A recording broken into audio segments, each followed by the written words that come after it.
Hey everyone, the time is 6:31, and I'd like to call this District 204 Committee of the Whole meeting to order. And Marilyn, if you can please call the roll. Member O'Bear. Member Vita Daniels. Present. Member Dillon. Here. Member Gretsch. Here. Member Kelly. Here. Member Swinehart. Here. Member Thomas. Here. Thank you.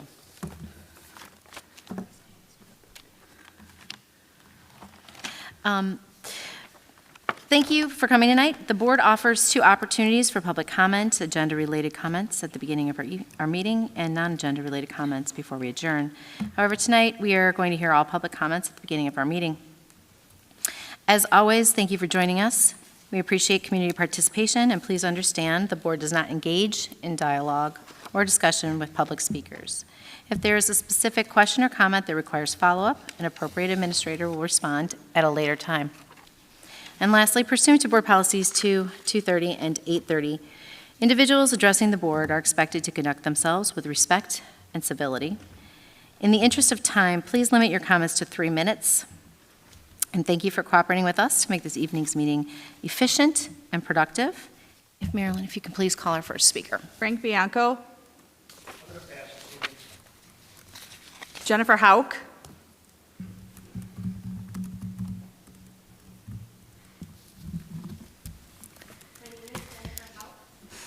Concerned parent.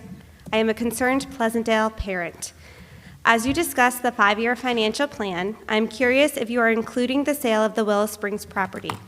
And if so, if it is at a price according to appropriate zoning or industrial use. We all know the land you are trying to sell is adjacent to the future LTHS students at Pleasantdale Elementary. I've previously outlined how scientists have been clamoring for appropriate distance from industrial zones and schools, and the detrimental health consequences of increased traffic in communities. After reviewing the Illinois Association of School Boards Code of Conduct, I have a few questions. I'm asking for a written response to my questions listed tonight. According to this Code of Conduct, it is your job to represent public interest by adhering to a number of standards and principles. Principle 1 of this Code of Conduct outlines honest and equal representation of the community despite special interest. My question is, after an overwhelming outcry against the sale process, including many throughout the community, the municipalities of Willow Springs, Burr Ridge, Countryside, and Indian Head Park, and the Cook County Commissioner, can you continue to say there is enough community support to move forward with your plans to sell this land based on an appraisal for industrial use? Principle 2 of this Code of Conduct states it is your duty to avoid a conflict of interest or appearance of impropriety. The Merriam-Webster Dictionary defines conflict of interest as a conflict between the private interests and the official responsibilities of a person in a position of trust. My questions here are, first, is protecting the health and safety of all your students something you consider a responsibility? Second, do you agree or disagree with the negative health consequences outlined by the EPA and World Health Organization of industrial zones and high traffic areas in schools and communities? Third, does the personal health and safety of your current and future students come before or after financial gain? Fourth, have you considered the health and safety of current and future students around Pleasantdale in your decision to communicate with industrial developers in your current land sale? Principle 5 of the Code of Conduct specifies that decisions of the board are made by majority, but board members retain the right to seek changes in such decisions through ethical and constructive channels. My final questions are, does the majority of this board still agree selling land adjacent to a feeder elementary school to an industrial bidder despite the clear health consequences that will result to the current and future students in surrounding community is ethically appropriate? And if not, why has there been no change in your process? Thank you, Marilyn. Another speaker? Thank you. Sarah Heller.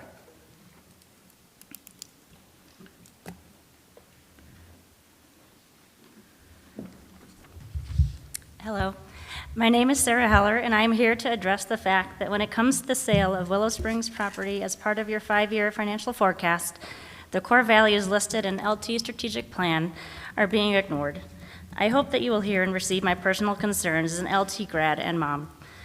My husband Josh and I moved next door to Pleasantdale Elementary last year so that our daughters, Peyton, Madison, and Zoe, will be third-generation LT students. Following in the footsteps of my dad, Gary Rogers, as well as Josh and myself, we did not meet until after college, but like so many stories I know, LT people have a way of finding each other, and it just clicks because of our core values are so similar. Core values instilled in us by people sitting in your positions. We make sense to one another, LT makes sense to us. The way this sale is being handled does not make sense. It goes against everything we know as LT and the core values that you vow to carry out. This is not LT. We are here to help fix this, and we believe in you to fix it with us. It is never too late to get back to LT's core values and do the right thing. Get back to LT's core value of clear communication and effective collaboration. Please communicate and collaborate with Willow Springs, Pleasantdale School, Pleasantdale Park District. All parties have provided solutions for the sale of the property complying with the current zoning. Their support of an appropriate sale to positively impact LT's 5-year financial forecast should not be disregarded. Get back to LT's core value of healthy relationships to ensure trust, respect, and engagement. I understand the need and right of the school board to have closed-door discussion, but the continued choice to keep decisions regarding the sale quiet speaks loudly to our community. Despite the core values being ignored in the sale process, we are still open and ready for a healthy relationship with LT, so please be transparent and include us in the process. Lastly, to my main concern, please get back to the core value of safety and well-being.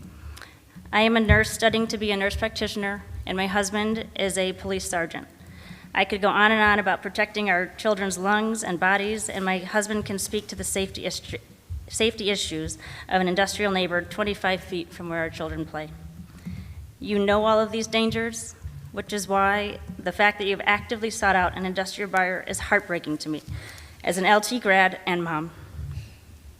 Becoming a mom is by far the most significant thing that has happened in my life. We love our children beyond words, but no one prepares you for how deep the need to protect them is. It is such a short period of time that we are the sole influence on our children. And then we look to the school systems to continue the values taught at home and to keep them safe.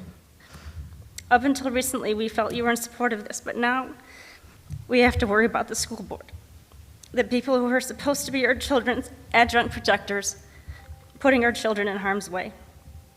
I understand that you want to make as many updates as you can with the 5-year financial forecast, but what our children need, first and foremost, is to feel protected and valued by their school board. As I stand here, a disappointed LT grad and concerned mom, I still believe you can make this right by going back to your strategic plan's core values. We want to support LT, specifically with the sale of the property, so that the LT students can reap the benefits of desired updates, but not to the detriment of our children and this strong, capable community whose interests should not and cannot be overlooked. Thank you. Jeanette Quirk. Jeanette Quirk. Jim DeStasio.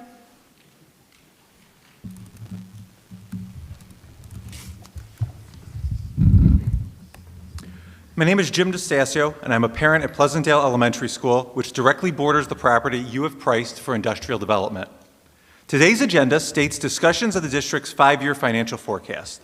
You've touted the proceeds from the potential sale of the Willow Springs land as a key revenue generator for your strategic plan and future facilities projects. Since January 23rd, countless members of the Pleasantdale community have heavily criticized your approach to this sale. Elected leaders have publicly encouraged this board to reappraise the property at its current zoning because your $55 million price tag rests on the assumption Willow Springs will change its zoning to allow for industrial development. The village has not only rejected that type of development following your actions, but voted on January 26th to reaffirm its commitment to its current zoning. Given that we ostensibly are in the same place we were a month ago, we would like to know what your plan is moving forward. January 26th is also the last day this board released any sort of substantive update on the land sale. At the January 19th board meeting, in which every member of this board voted to authorize the sale, you spent roughly 4 minutes in open session discussing a $55 million deal.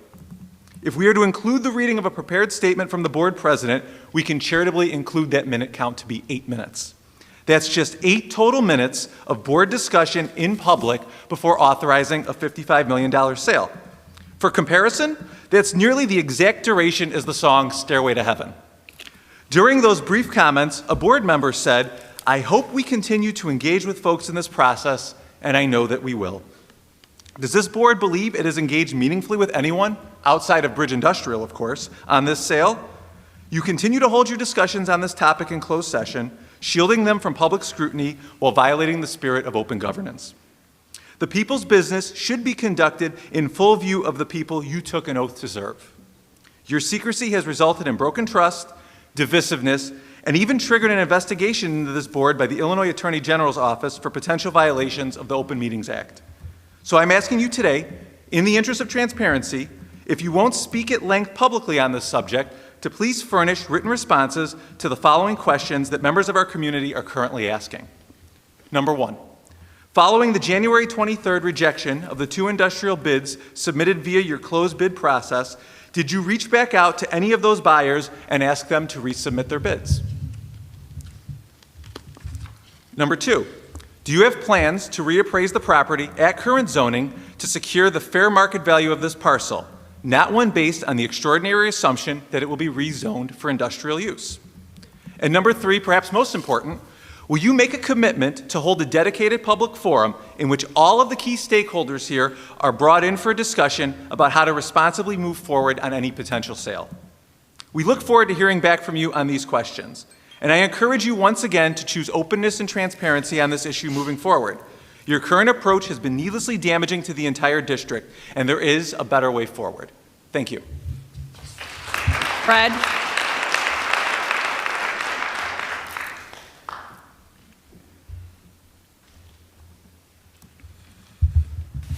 I'm going to be a little nicer than last time, but I still have bones to pick. So let's talk about transparency and the sale that's now in its 4th month. I spoke with Superintendent Waterman after the sale was announced. He told me that in addition to the 2 newspaper ads, LT also sent letters to 11 prospective buyers, 11, 12, something like that. Based on that conversation and the scant information this board has provided, I filed a Freedom of Information request to see what other buyers LT had in mind for our community. The response to my FOIA was rejected. It stated that LT's list of potential buyers are unavailable and will remain unavailable until those negotiations have been completed and otherwise terminated. Gave me a little code. I looked it up. That's exactly what it says. So, here's my question. Please answer it when you can. Are you still negotiating, actively negotiating with Bridge or Prologis? You rejected the Bridge on a technicality, but based on your unwillingness to confirm or deny this, we can only assume you have not completed negotiations. If, in fact, negotiations are terminated and have been completed with either of these parties or any of the other 11, as Mr. Waterman mentioned, why deny the FOIA? Why not come out and say which of these 13 potential buyers are no longer interested in this property? If any of these negotiations have been terminated, you are violating my rights to secure information via FOIA. How many of these buyers would be asking Willow Springs to change its long-held zoning? Which buyers did you think were appropriate to place in a residential neighborhood next to a park and an elementary school?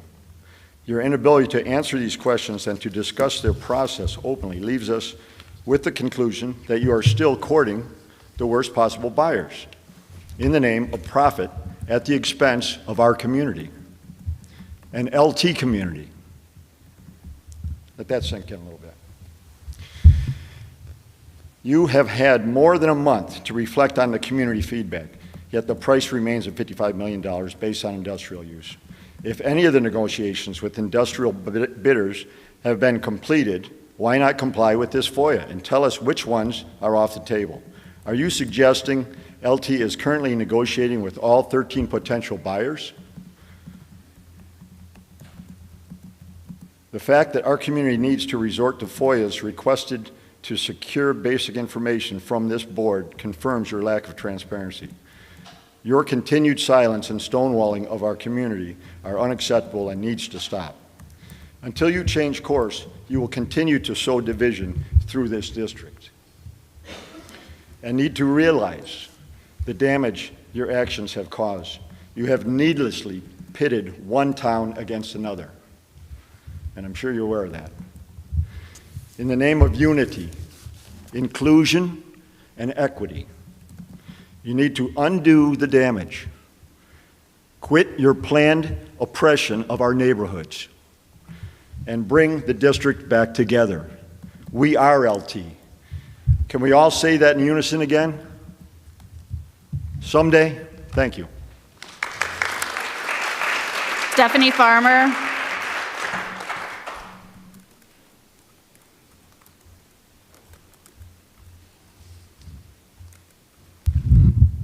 Hello again. My name is Stephanie Farmer. I'm here because we are waiting on a response about the sale in Willow Springs. We have been waiting for a response since January 26th. My request today is to please communicate with us. Please adjust the terms and conditions of the sale and commit to selling to a buyer who will unequivocally respect the current zoning parameters. As demonstrated since January, people are upset. People are sad and they're angry. You've been told to change course from courting industrial buyers for a multitude of reasons. It will be detrimental to our health. It will lower our property values and destroy the natural aesthetic of our community. It will impair the educational conditions of our children at Pleasantdale Elementary School. You've heard all these reasons. Let me give you about 30 more. About 30 people in my family, my mom's side of the family, live in the Pleasantdale district, even more nearby. I'm first generation. My mom came here from Mexico when she was about 8 years old, and my dad moved here from the Philippines. They were the first in our family to move to the quiet little town of Willow Springs, Illinois, when I was 4 years old. Slowly but surely, more and more of our family moved to this wonderful town. We currently are up to 12 local families. A 13th is also looking. I'm the first generation daughter of immigrant parents, both of whom fought to give their daughters a wonderful life in our tiny town. Please help me preserve and protect our community. Right now, it feels a little bit like this board can't be bothered to give us more than anything other than repetitive can statements. And I know there's protocol, but we've been waiting a while. Mrs. Swinehart, I watched the board meeting from December 19th, at which the sale of the property was discussed for the 4 minutes that Mr. DeStasio mentioned. While you ultimately voted yes on the sale, I was glad to see you pose some hesitation when others did not. You mentioned that there had already been some negative feedback from the community, and you said that you wanted that vote to be the first in a long process of communication and collaboration. I thank you for that. Mrs. Kelly, I have to say you've also given me a little hope. I think you're a little bit like me. I've appreciated your smile each time that I've been here. Mrs. Cross at Pleasantdale Elementary in second grade gave me this Smile Award at the end of my second grade year. I think you could have won that. I think you want to help us. I know this is purely conjecture, and maybe I'm wrong, but I hope I'm right. Mrs. Kelly, I saw you're not running for the school board again, and Mrs. Swinehart, I've read that you may not serve your full term.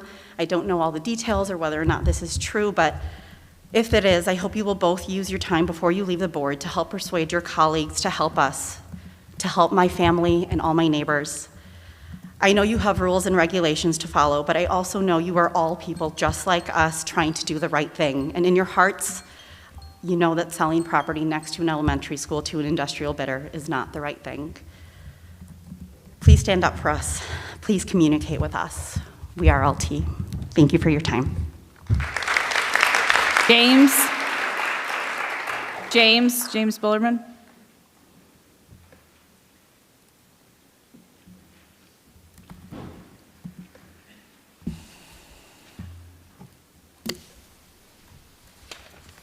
I am James Bullerman. My wife and I have lived immediately adjacent to this property for 50 years now. We moved in that long ago and still there and weren't planning on moving, and hopefully not. So regarding the sale, and much of this has already been said or at least alluded to in our previous meetings here, but I feel constrained to repeat or re-emphasize some of them. Concerns: increased traffic, especially semi-trailer trucks galore, not to mention noise, pollution, etc., and I know that's been mentioned before. All this would take to do this whole area, like Bridge would apparently want it, would take major road rework, especially added lanes onto tight existing wooded areas and the existing shoulder slopes up and down and utility lines and whatnot. So that would mean massive demolition and regrading before even starting the widened roads themselves. New utilities, of course, would need to be added: sewer, water, electric, gas, etc. Who pays for all this? The state, the township, public works, our taxes? I don't know. Existing home values will plummet, especially those immediately adjacent to the LT property, such as our home. Who in their right mind would want to buy a house right next to an industrial property like that? If the property is currently zoned residential / light commercial, just how is it going to be changed to industrial? Who's going to surreptitiously get this change made? And for how much under the table money? I can't help but think. Sorry. Thank you.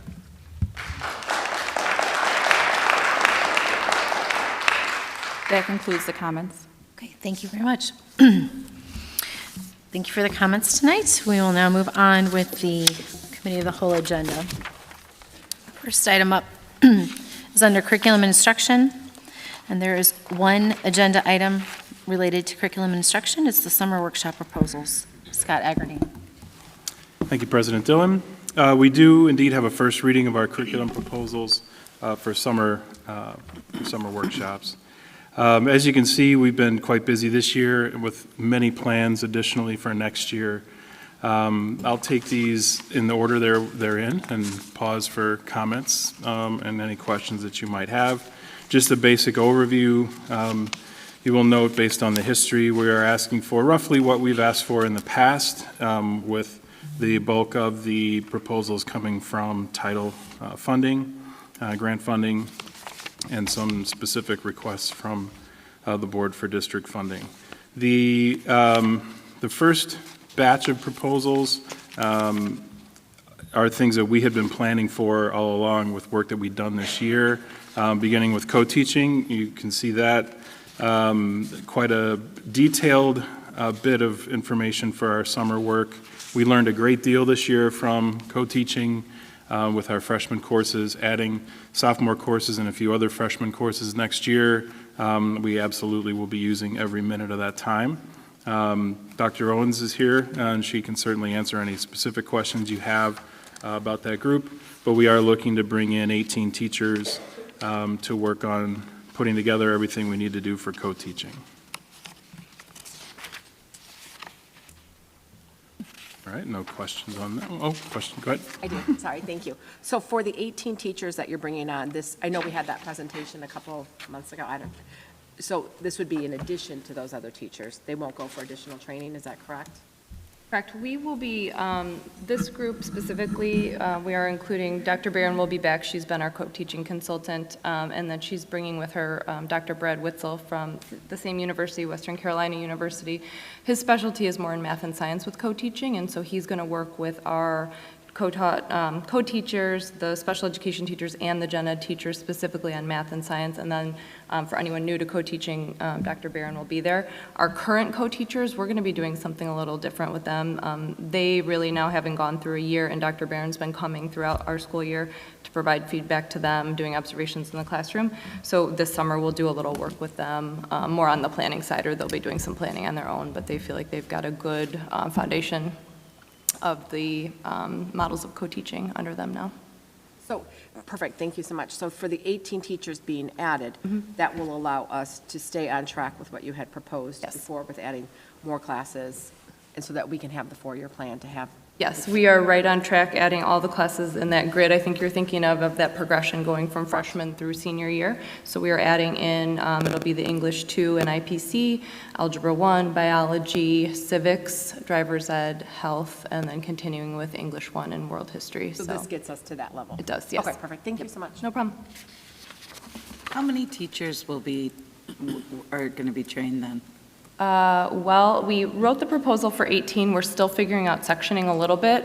So we have to make some decisions, and what we're doing kind of behind the scenes of, for some classes, it might be better to have a co-teacher with more sections. For other courses, it may be better to have a couple co-teachers doing fewer sections. It really depends on how the master schedule shakes out. So all of our DCs are working really hard on that right now to figure out just exactly how many unique teachers will be part of that. And obviously, we may shift some teachers from what they're teaching into a different subject, already having had co-taught training. So we're trying to work out all those details in time for all of finalized sectioning and master schedule. Just, this is a little bit of a tangent, but just wanted to ask that as we continue to roll out co-teaching, which sounds like from the presentation a few months ago has been very, very successful, that we continue to get feedback from the teachers on the physical space limitations. I can't help but continue to kind of go back to that presentation when they shared about you're in table teams and they're changing the furniture in the room, and I know that the furniture is old and heavy, and that a lot of kids are used to something more flexible and easier to move in their schools before they get to LT. So I just think I don't want that to be a forgotten part of the environment, because I think it's probably not what they're getting trained on, but just wanted to continue to get feedback from folks and help them know that there could be options one day. And we actually have made some changes. We were able to switch some classrooms at the semester to include, so I think that presentation it was the day before the semester started, so one other additional pair, they swapped classrooms so that they could share a larger classroom, and that's been a phenomenal change just for more space. And then we walked through with them some furniture options, so we're hoping to set up a few kind of model co-taught classrooms and swap those out throughout the day. So we're working with certainly Greg Gardner, our associate principal at South Campus, Jen Tyrell, all of the DCs, and we're kind of looking at space a little different for next year to see if there are some efficiencies we can gain there, but it's certainly something that's on our list. Thank you. Do you have another question, Allison? No, it's going good. Leslie, and I was going to ask too, for the teachers that are selected for this, they volunteer, right? Or it's like, I shouldn't say volunteer, but it's like they show interest. Yeah, each DC sends out a preference form at the, right around this time of the school year to ask what our teachers' preference is. We can't always guarantee, we go off student needs. So our student needs come first, meaning if somebody loves teaching a certain course, but we're not running that due to low numbers, they're obviously not going to get that course. There's all kinds of different contingencies, but we certainly ask who's interested. The teachers who have been involved this year have really, I think, enjoyed the experience and have felt like it's been a good collaboration, and so we're hopeful that that kind of message spreads within the teacher ranks. It's not easy, co-teaching's not easy, and I know you heard that at the board meeting when they presented, but it's really rewarding. So we're hoping that anyone who comes on board is excited and interested in the challenge, but certainly we can't always make a teacher preference work, but we always look to see what their preferences are. Yeah, I mean, I think that their enthusiasm was unmistakable in their presentation. So I guess I was just kind of wondering too, like, if you have sometimes a larger desire or volume of teachers who want to participate in a co-taught model, and it's, again, not a need, so. As we expand, I think the need will, continue to expand, and there'll be lots of opportunities. So I think it's exciting that, I feel like anyone in the school who will want to do it will have the opportunity. We may have needs above that where teachers, maybe that wouldn't be their first choice, but it could be their second or third that may be pulled in to co-teach at some point as well, depending on the needs and the enrollment. It really depends on those student numbers and how many, first and foremost, how many special education students are coming in and are recommended for placement in a co-taught classroom. So that's kind of our baseline in terms of sectioning after that. And Leslie, just to go back to Allison's question, and 18 teachers are going through the training this summer, but how many did we previously have go through? So in total, rolling into next year, how many Last year, for this year, we've got 8 total teachers, so we have 4 pairs. And they went through the training, and then we had opened up, Dr. Barron and Dr. Witzel this summer, they don't have a cap. They're happy to have as many people come in. So we opened it up last year to anyone who is interested just sitting in and learning. There's a lot to be gained from co-teaching, even if you're not teaching in a co-taught classroom. There's a lot of just good teaching. And so we'll do the same, throw it out there if anyone's interested in being part of that this summer. They're welcome to come in. We'll just need to know ahead of time for space purposes. But so we just had those 4 pairs last year because we kept it just at that small freshman core of English 1 and world history. And just a reminder of how many courses will be co-taught next year? Did I just rattle off? 8? I have to count them, like 7. 7, okay. Some of them are semester courses, so nothing is ever easy, and we always throw these. So now we have some semester courses coming in, so that changes things a little bit. Civics, health, actually, and driver's ed are all semester long. And English, sophomore year is also kind of semester-based because it's IPC and English too. So we've got some different scheduling things to look at, but nothing that we can't figure out. 8, thanks. 8 classes for next year. 8, okay. Including the 2 that we started this. I'm sorry? Including the 2 that we started this year.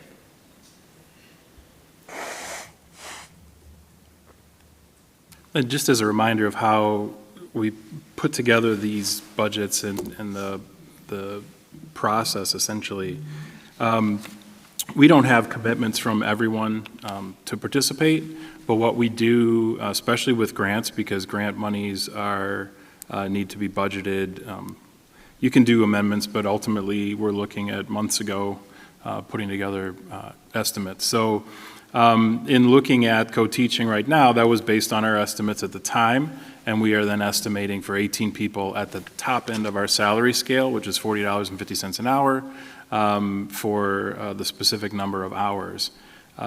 That's then the number that's in the grant budget. We have the leeway to always spend less than is there. If, let's say, we find that we need 2 more people, and it would go up to 20, we need another pair, I have some options. We will probably not have everyone participate in all of the workshops as listed, so I have some wiggle room there. And then we also have people based on the salary schedule for summer workshops who aren't going to make that top end. So as you notice, we usually come in about 80% of what we budget. For the grants, we certainly try to spend as much as possible, and when possible, moving some that are earmarked for district expense that can be put in the grants, we try to put in the grants again to use that as well. So again, we have some flexibility. You'll notice for the next few, there's a lot of TBAs because we're trying to figure out when these are going to run, because they're going to conflict with people's plans. They might be teaching summer school, they might be in other workshops. So everything really is based on the best that we know right now, and then we don't really actually write contracts and send them out till following approval in April. So that'll happen in early May. So just word to the process. All right, the next group are the groups that are part of our freshman curriculum review: World History, Algebra 1, English 1, Freshman PE, Biology, and U.S. History. And U.S. History is a junior. We started with them first, actually. But all of those teams have been working with instructional coaches, myself, their chairs, on the curriculum review process. We've been making sure that courses are aligned to outcomes, they're aligned to standards. We've been looking at assessments. We've been looking to incorporate more project-based and hands-on learning experiences, and that's really what we're continuing. We have one more day of half-day workshops during the school day. That'll be coming up in the next 2 weeks. Once that's complete, we'll have a better idea of exactly what will happen in the workshop. You'll notice that the phrasing is almost exactly the same for many of them. We are at around the same place with all the groups, but some are a little ahead in one area and a little behind in another. The English 1, for example, is looking to make some changes to the books that are being taught. And so, again, that will all come through as proposals for textbooks that will come next month. But in any case, this is a very fluid process as well, but I certainly didn't want you to think this is some boilerplate workshop. We will be setting these up so that it meets the needs of those teams. And again, like any curriculum review, this is a 5-year process. There's no expectation that everything will get done in the first year, but we'll be setting some goals for the following year and giving them the summer work to update maps and be ready to go for the fall. So lots of moving parts there, but as you can see, we've had a number of teachers involved in this work this year. Next year, we will move into sophomore teams and bring in our fine arts area. They were not a part of it this year. So all those moving pieces, that's what that next big chunk is all about, all the way through the U.S. history. Any questions on those? Sure.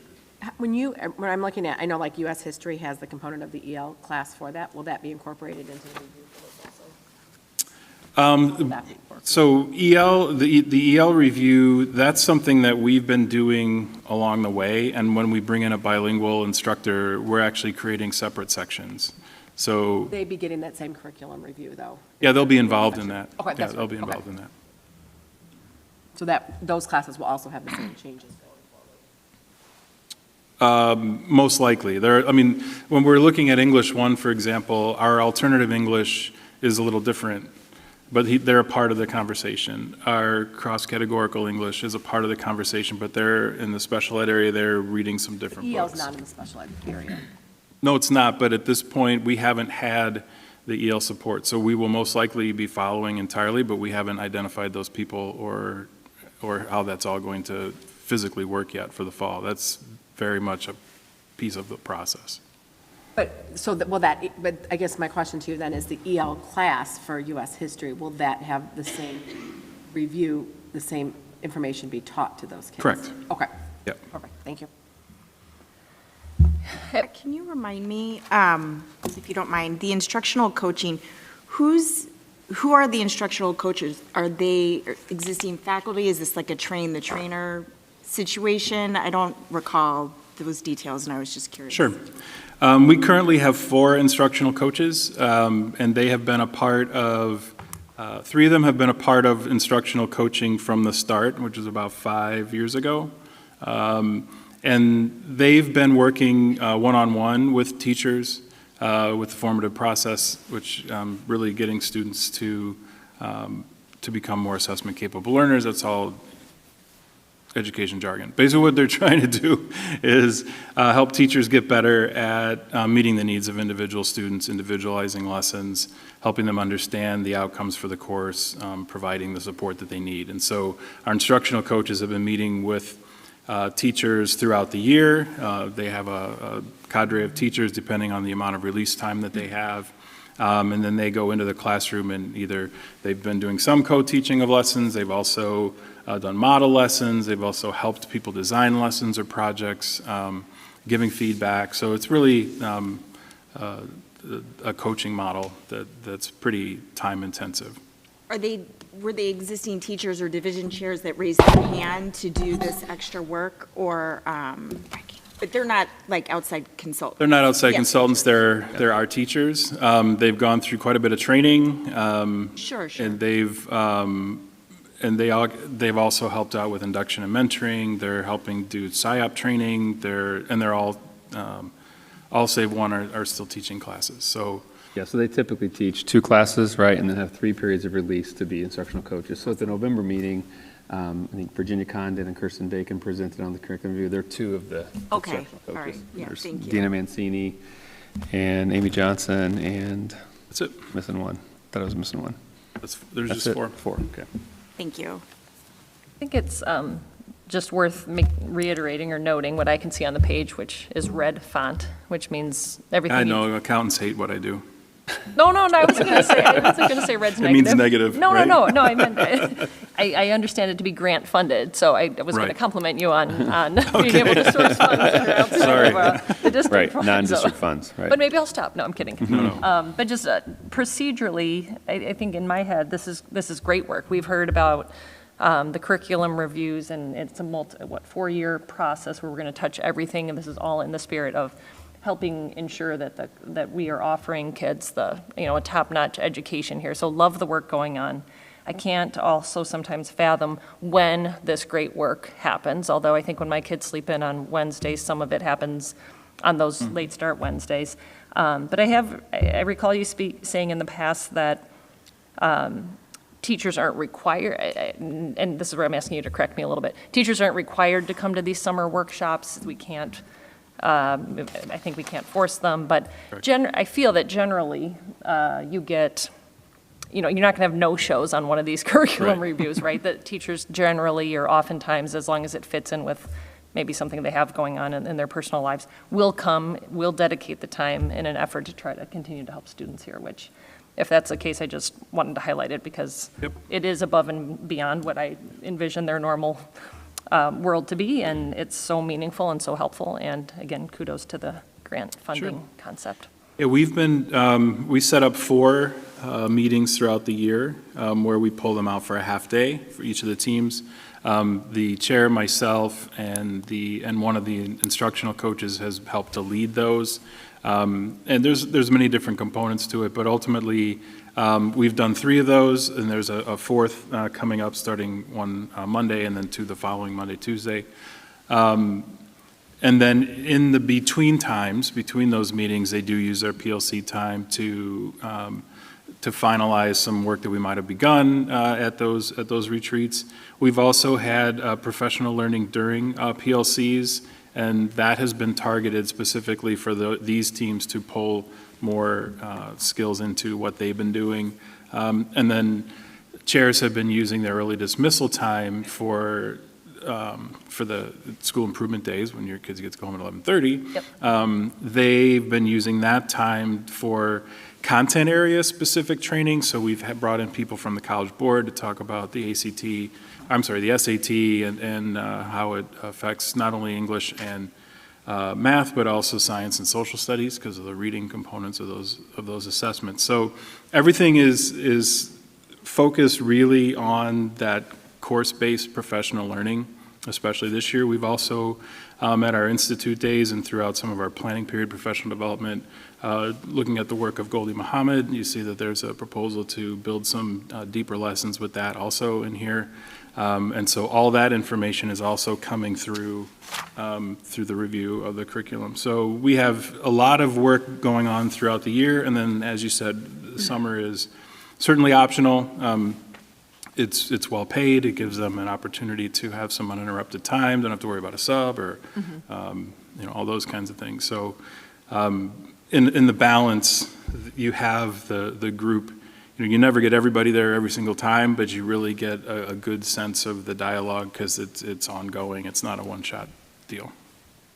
I think to your point, Julie, there is a lot of piecing together between sub time that Scott's talking about quarterly, the weekly late starts, early dismissal, summer workshops, institute days, on your own time, homework in between each session. It's a lot of piecing together the work. It's impressive. But also what I think we've seen too is with some of those broader, bigger workshops that for summertime, that those workshops have been held at the beginning of the summer break so that there would be more attendance of teachers. Correct. To those bigger, more substantive curriculum workshops. Correct. And it gives, a lot of the teachers will spend the time in that workshop for up to 5 days, and then they're going to do other work throughout the summer. They're going to, finalize this or that, or they'll read that book another time, or they'll really work on that one unit. So there's work that's done, on their own as well. And we totally acknowledge that. We tell everybody we know you're going to put more work in than you're going to get paid for, but we're going to try to pay you as much as we can, and certainly use our resources as best as we can. Scott, thank you for all this information. Certainly just a very critical piece of student achievement, and I'm really excited about all the work that's being done. At the end of the summer, would we expect that all the courses that are listed here, those 4 courses, so world history, biology, algebra 1, and English, in the fall, all of those courses will be rolling this new curriculum, or the refined curriculum, the revisited curriculum for the fall. And we're kind of then at stage 2, where they're going to start implementing it. They'll make revisions leading towards stage 3. And then stage 4 is, it's all in place, I would imagine, and further evaluation. Yeah, stage 4 is actually the process of revisiting and getting ready to start over. So there's a 3 years in the middle. So there's the stage 1 is the first year, stage 2 is the implementation and then we get to stage 4 at the end. So there's a lot of piloting going on next year with the new course, with the current courses. We're also trying to figure out how we can merge the year 1 and year 2 folks together, perhaps in August, to literally hand things off and sort of say, look, here's what we worked on, and here's where we got, and this is what you should expect kids coming into your class to know, be able to do, the skills that we've been working on, and then build from there. So one of the things we're looking at doing, Algebra 1 went this year, Geometry's next in the sequence, but we're going to do Algebra 2 next year because we want the algebra sequence to be really tight, and then we'll go back and pick up Geometry. So again, we're trying to be pretty deliberate about this, and also so that it's not siloed, but we also have teachers, obviously, who teach both, like teachers who teach world history and civics. Well, civics will happen next year, world history's now. So that's really something we're trying to make sure, too, that there's a flow to it, but that there's a constant revision, and that it doesn't just end in 5 years and we all say, wow, that was great. We want to keep this going, right? Yeah, makes absolute sense. So for a course like biology, is the review happening in that course, for instance, at all levels of biology that freshmen would take? Yes. So just to use that, to continue on with biology as an example, any students in any section of biology are going to be in the phase 2 of the curriculum review. Correct. Through the work. That's excellent. Yep. That's excellent. Yeah, we decided to do it by year, but year only in sequence. So for English, it'll be 4 years of this. For science, it'll be biochem, physics, and then the 4th year will be all other science electives, right?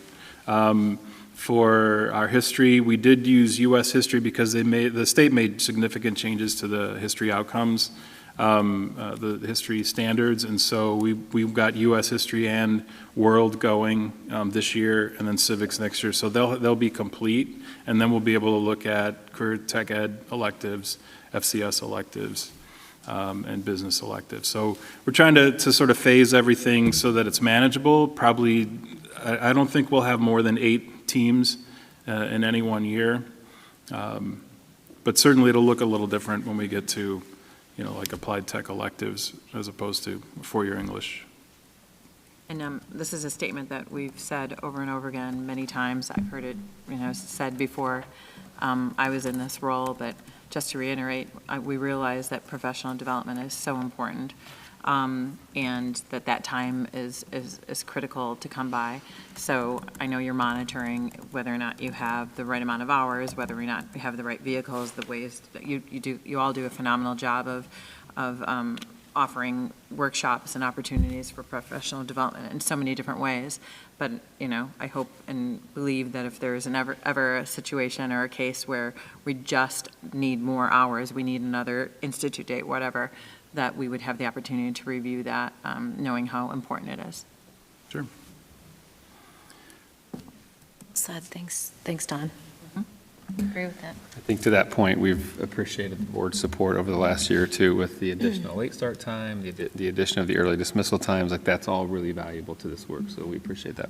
Thanks for using it for that reason. Absolutely. As far as the other 2 in the curriculum staff development area, we have the instructional coaching. And again, we need to keep our instructional coaches sharp. We're also looking at our professional learning model, and we're trying to see if there's a way to get more teachers trained in content areas. Right now, all of our instructional coaches are certified English teachers. We would love to see more in other areas, and we're looking at ways that we can do that, perhaps through allocating different things, but that's not the point of the workshop. The point of this workshop is to help the existing coaches just get better at what they're doing. Again, I think all of them jumped into the curriculum review process as a new thing to do, and they all would like to know a little bit more about how they can do that better. I think we all want to learn from the first year, so we'll certainly be doing that. That also includes our tech coaches, and as we've been, the last couple of years, we've been trying to get our tech coaches away from being highly paid tech triage help, but with the pandemic and a shift to one-to-one and all the Google changes and everything, they've been phenomenal, but they have been itching to do more coaching, and that's something that they've been able to do through our planning period, through our PLC trainings that we've done.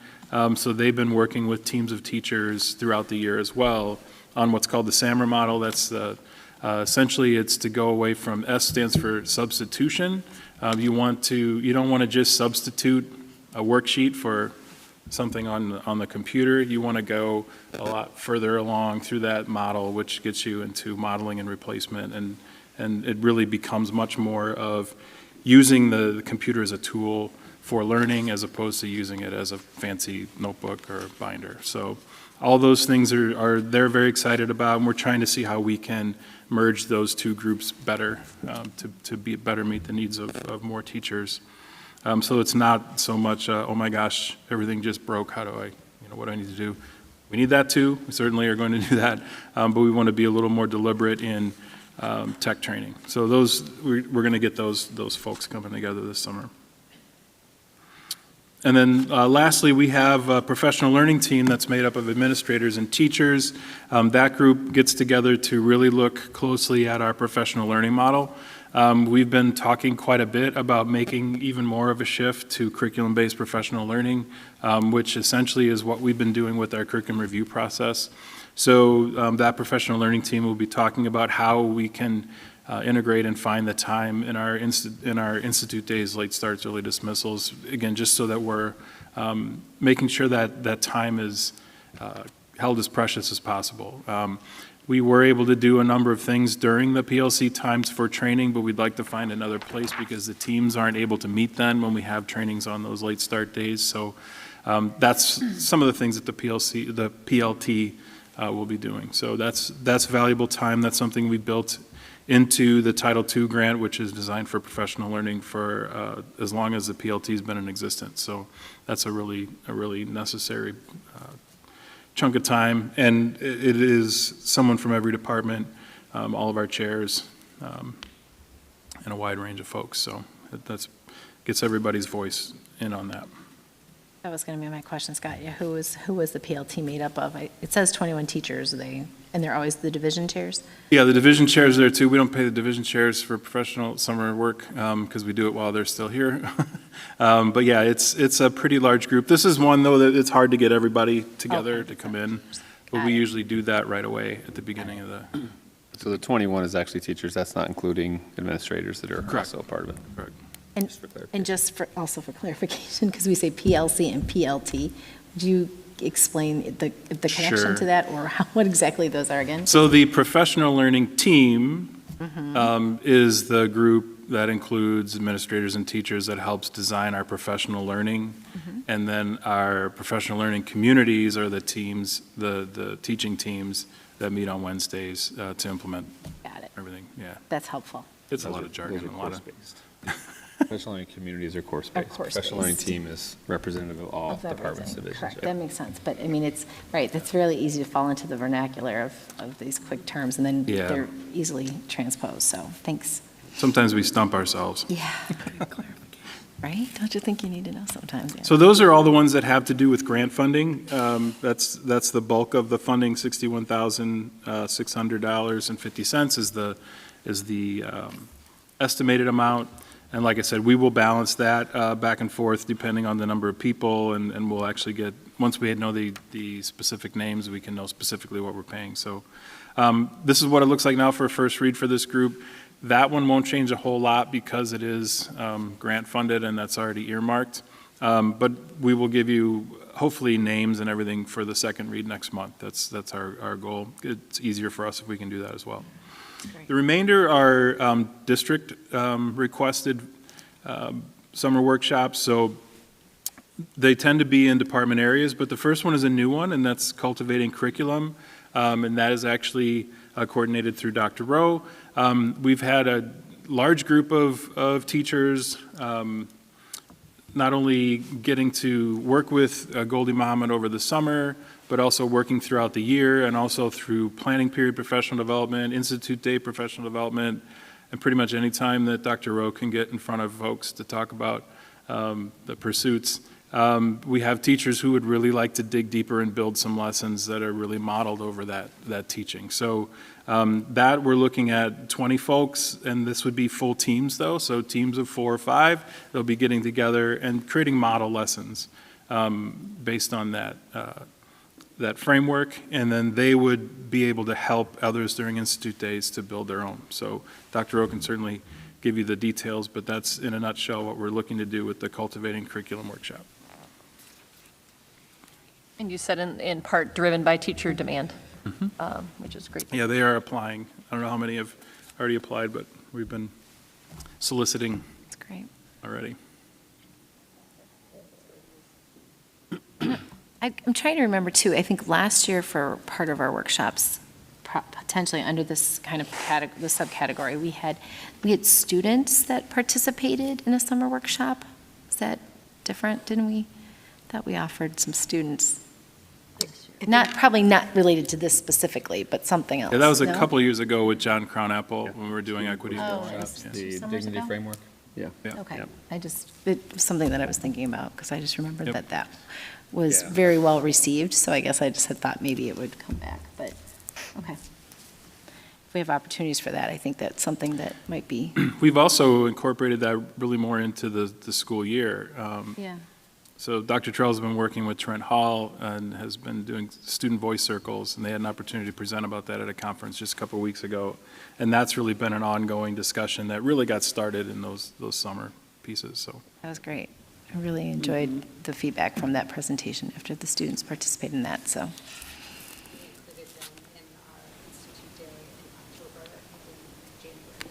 Oh, great.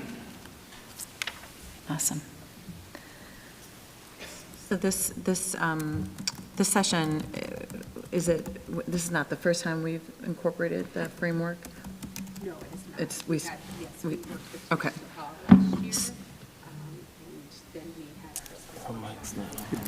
Brian, or Dr. Rowe, can you turn your mic on? Is it off? I'm so sorry. There we go. Last year, we worked with her framework in our book study process all year. And then we had a workshop with Dr. Muhammad as a part of our summer workshop last year, and a lot of our administrators attended that as well. And then we've been doing work with our L teams this year, where teachers have come in, so kind of like that level 1. And now a lot of those individuals who participated in previous trainings are saying, hey, let's take some time where we can really work with our curriculum to infuse the framework into that work. And so, that's great. And so we're having a build effect, especially for those teachers that were able to take the training. Do we continue to do that initial training as well? To be able to roll more forward into that build? That is our goal. And again, I think the work that Scott has been doing with our curriculum review, with those pursuits there, is really important. And it, again, connects with everything that ISB is asking us to do with our new teaching and leading standards. Okay, great. So as you probably recall, we've added additional counselors this year, and in looking at the needs of our students and looking at just the integration of additional counselors, there's a definite desire to review the counseling curriculum. Our counselors do meet with students. They pull them out of classes in groups. They do what we call group guidance. That gives them an opportunity throughout the 4 years of high school to go through a specific curriculum. It's something that hasn't really been looked at in a while, certainly not since the pandemic. And now that we have some new voices and we have some really clear, we've been doing a lot of training as well on SEL. How do we incorporate that into this group guidance curriculum? That's something that Drew Eder and Leslie have been working on putting together. We have not gotten all of our counselors together in the summer to look at this curriculum for probably 15 years. So this is a great opportunity for them to really all come together. And as you recall, our counselors don't stay in one place. They follow the students. So it'll be 4 years before they see what freshmen are doing again. So if they can all build the curriculum together, we can again stair step and scaffold that going forward. They're a much tougher group to get all together during the school day because kids need them. And so this is a great opportunity for them in the summer. Certainly, Leslie, if you want to add anything, I think that you said more it than well. welcome. I just have a question. So what, can you give me an example of SEL into the group guidance? What does that look like in actuality? Sure. Part of that is what they'll be figuring out over the summer. But when you look at sort of the 3 different areas that counselors really work on, it's academic planning, it's social and emotional support, and it's post-secondary planning, so anything coming after high school. And so we want to make sure that our group guidance addresses all of those areas of school counseling and addresses all of the standards at each grade that students should be, just like any course. There are counseling standards of dispositions, behaviors, knowledge that students should have moving through. So SEL, when we're talking about a tier 1, SEL approach within group guidance, it would be talking to students about how to handle frustration, test anxiety, some of those very frequent emotions that students might feel connected to academic stress or relationship stress within a high school setting.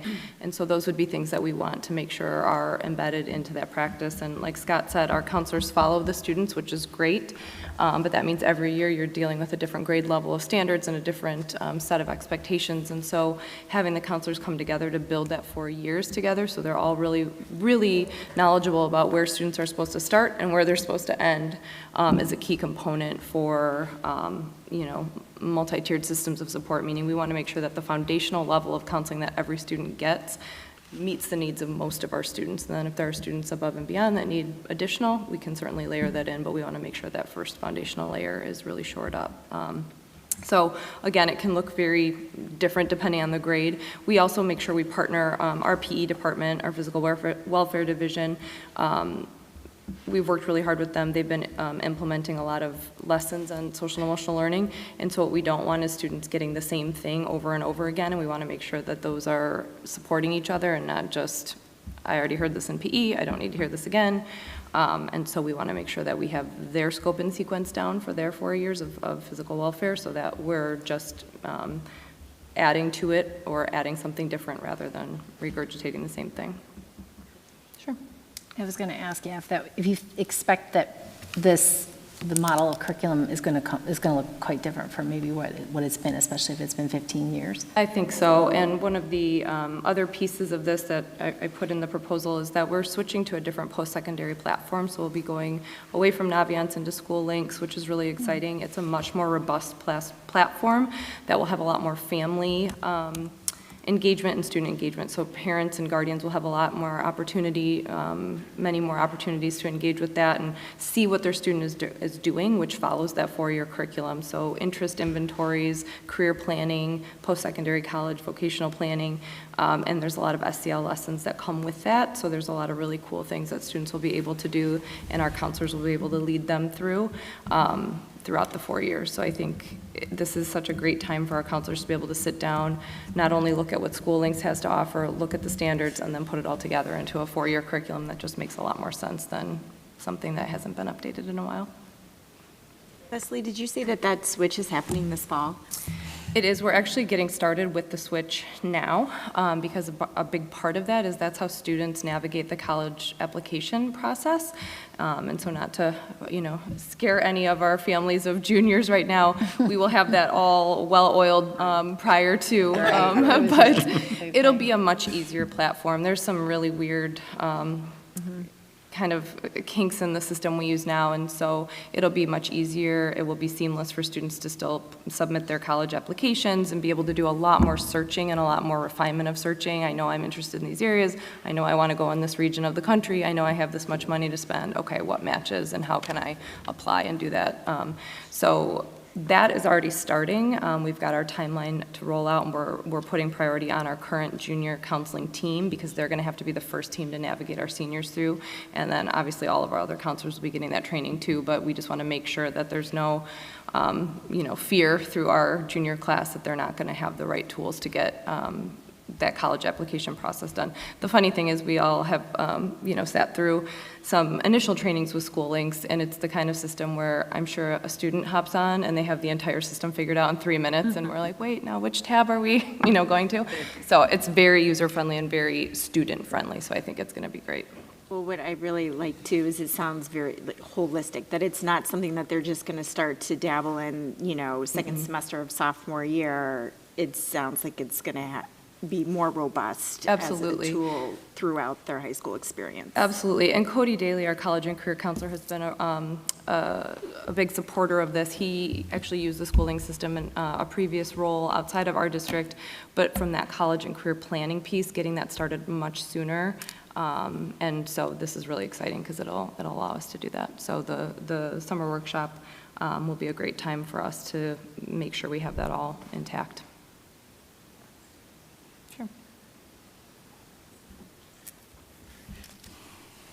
All right, the next few are departmental in nature. We have English 2 Accelerated.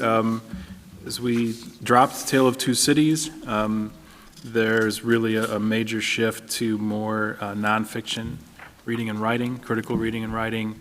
One of the things we've noticed and we've noted, the SAT reading portion is about 2/5 literature, 3/5 nonfiction, and so the more that we can improve students' nonfiction reading skills, the better. So that's a component of this English 2 Excel shift, as well as some of the others that we've been talking about with our curriculum review in U.S. history and even biology and world history. So they'll be working on that. You'll note this is a smaller workshop, a few hours. A few days, but it's not very many teachers, but it's a good time to really make sure that when this course gets taught twice. Our sophomore English is a semester long, and then interpersonal communications another semester, so they want to have this all ready to go for the fall, and then they'll teach it again in the spring, so it'll be real tight. For creation and reflection, it's English 4 prep class. That's a course that has undergone a number of changes, and our students haven't been choosing it as much. I think part of it is we want to make sure that it's got the rigor that it really needs, and so there's a number of teachers who taught it for the first time this year, a couple teachers, and those are the ones who really want to beef it up and give it some much needed fresh views. It is a unique course because it is really about your own personal journey, your own personal creating and reflecting on literature, nonfiction, the world, etc. This used to be the painting class. They used to paint a lot for an English class, which was revolutionary for a while, but they're actually getting more into writing and reading as well, and still getting the creative juices flowing, but it's the teachers who created the original version have passed it on to a new generation, and they want to beef it up a little, so that's what that one is. And then they'll be presenting, it looks like it says recommendations for November, so that would be then the following fall that they would hope to. Yeah, if they make changes to the textbooks, they would. They used to do, and I think they still use it as a class set, how to think like Leonardo da Vinci, and so there's a lot of, thinking about thinking and metacognition, which is really, I've always thought it was pretty fun class. You always want to go see them when they teach them how to literally write like Leonardo da Vinci. He could write full letters to people with one pen in the left hand, one hand in the right, separate letters to different people, and he would often write in mirrored print. So they make them all try that too, just sort of learn all about the creative process. Very creative, yes. I don't have to do that. All right. For Spanish, we have our partnership with Indiana University.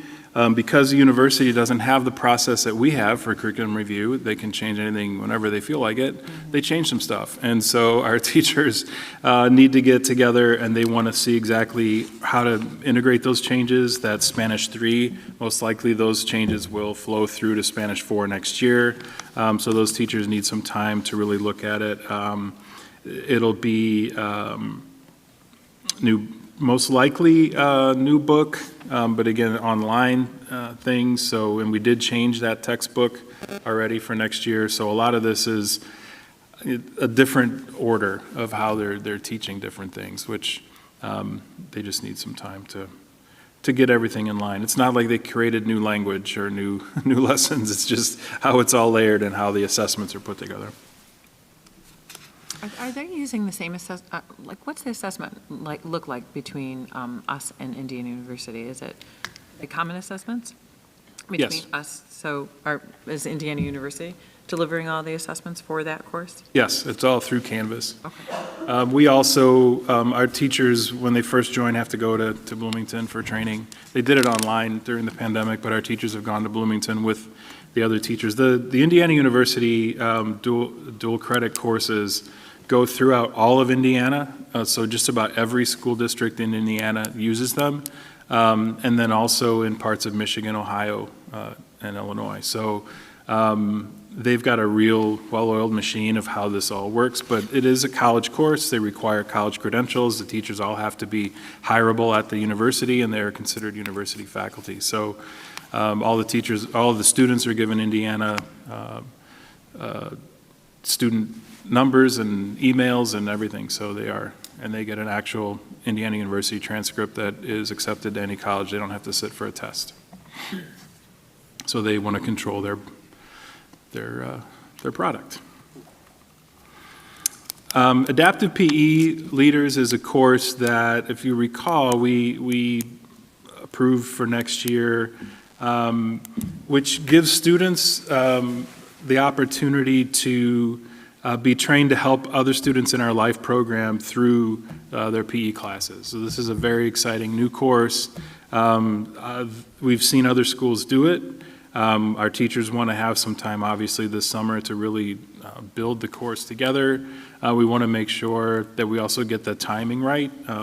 That's one of the challenges as far as how long before we are training students that they're working with their peers in the life program. So there's quite a bit involved in the development of this one. Again, I hate to constantly have Leslie talk on it, but it is one of those that I know she's been working with Melissa Moore in particular about, but it's very exciting, and we are very much looking forward to seeing what comes of these partnerships. It's going to be real exciting. And that would be a new class this fall. Correct. So you've seen numbers from students making course selections, and there's support for it. Yes. Wonderful. Thank you. It's just a semester, right? Or is it a full year? It's just an elective semester course? No, it would be the full year. Full year, okay. Ed, do you have the numbers from registration? Yeah. I know we talked about them last week. I forgot what they were, though. This one, it's a challenge for us. In other schools, it's a little easier. With the split campus and our life program being at South, we've limited it to sophomores, and we keep trying to see how can we get juniors and seniors involved. But for now, that's how we've got it built. 2 sections, right? One section each semester. Yeah. Okay. An annual. So, annual. Great. Yeah.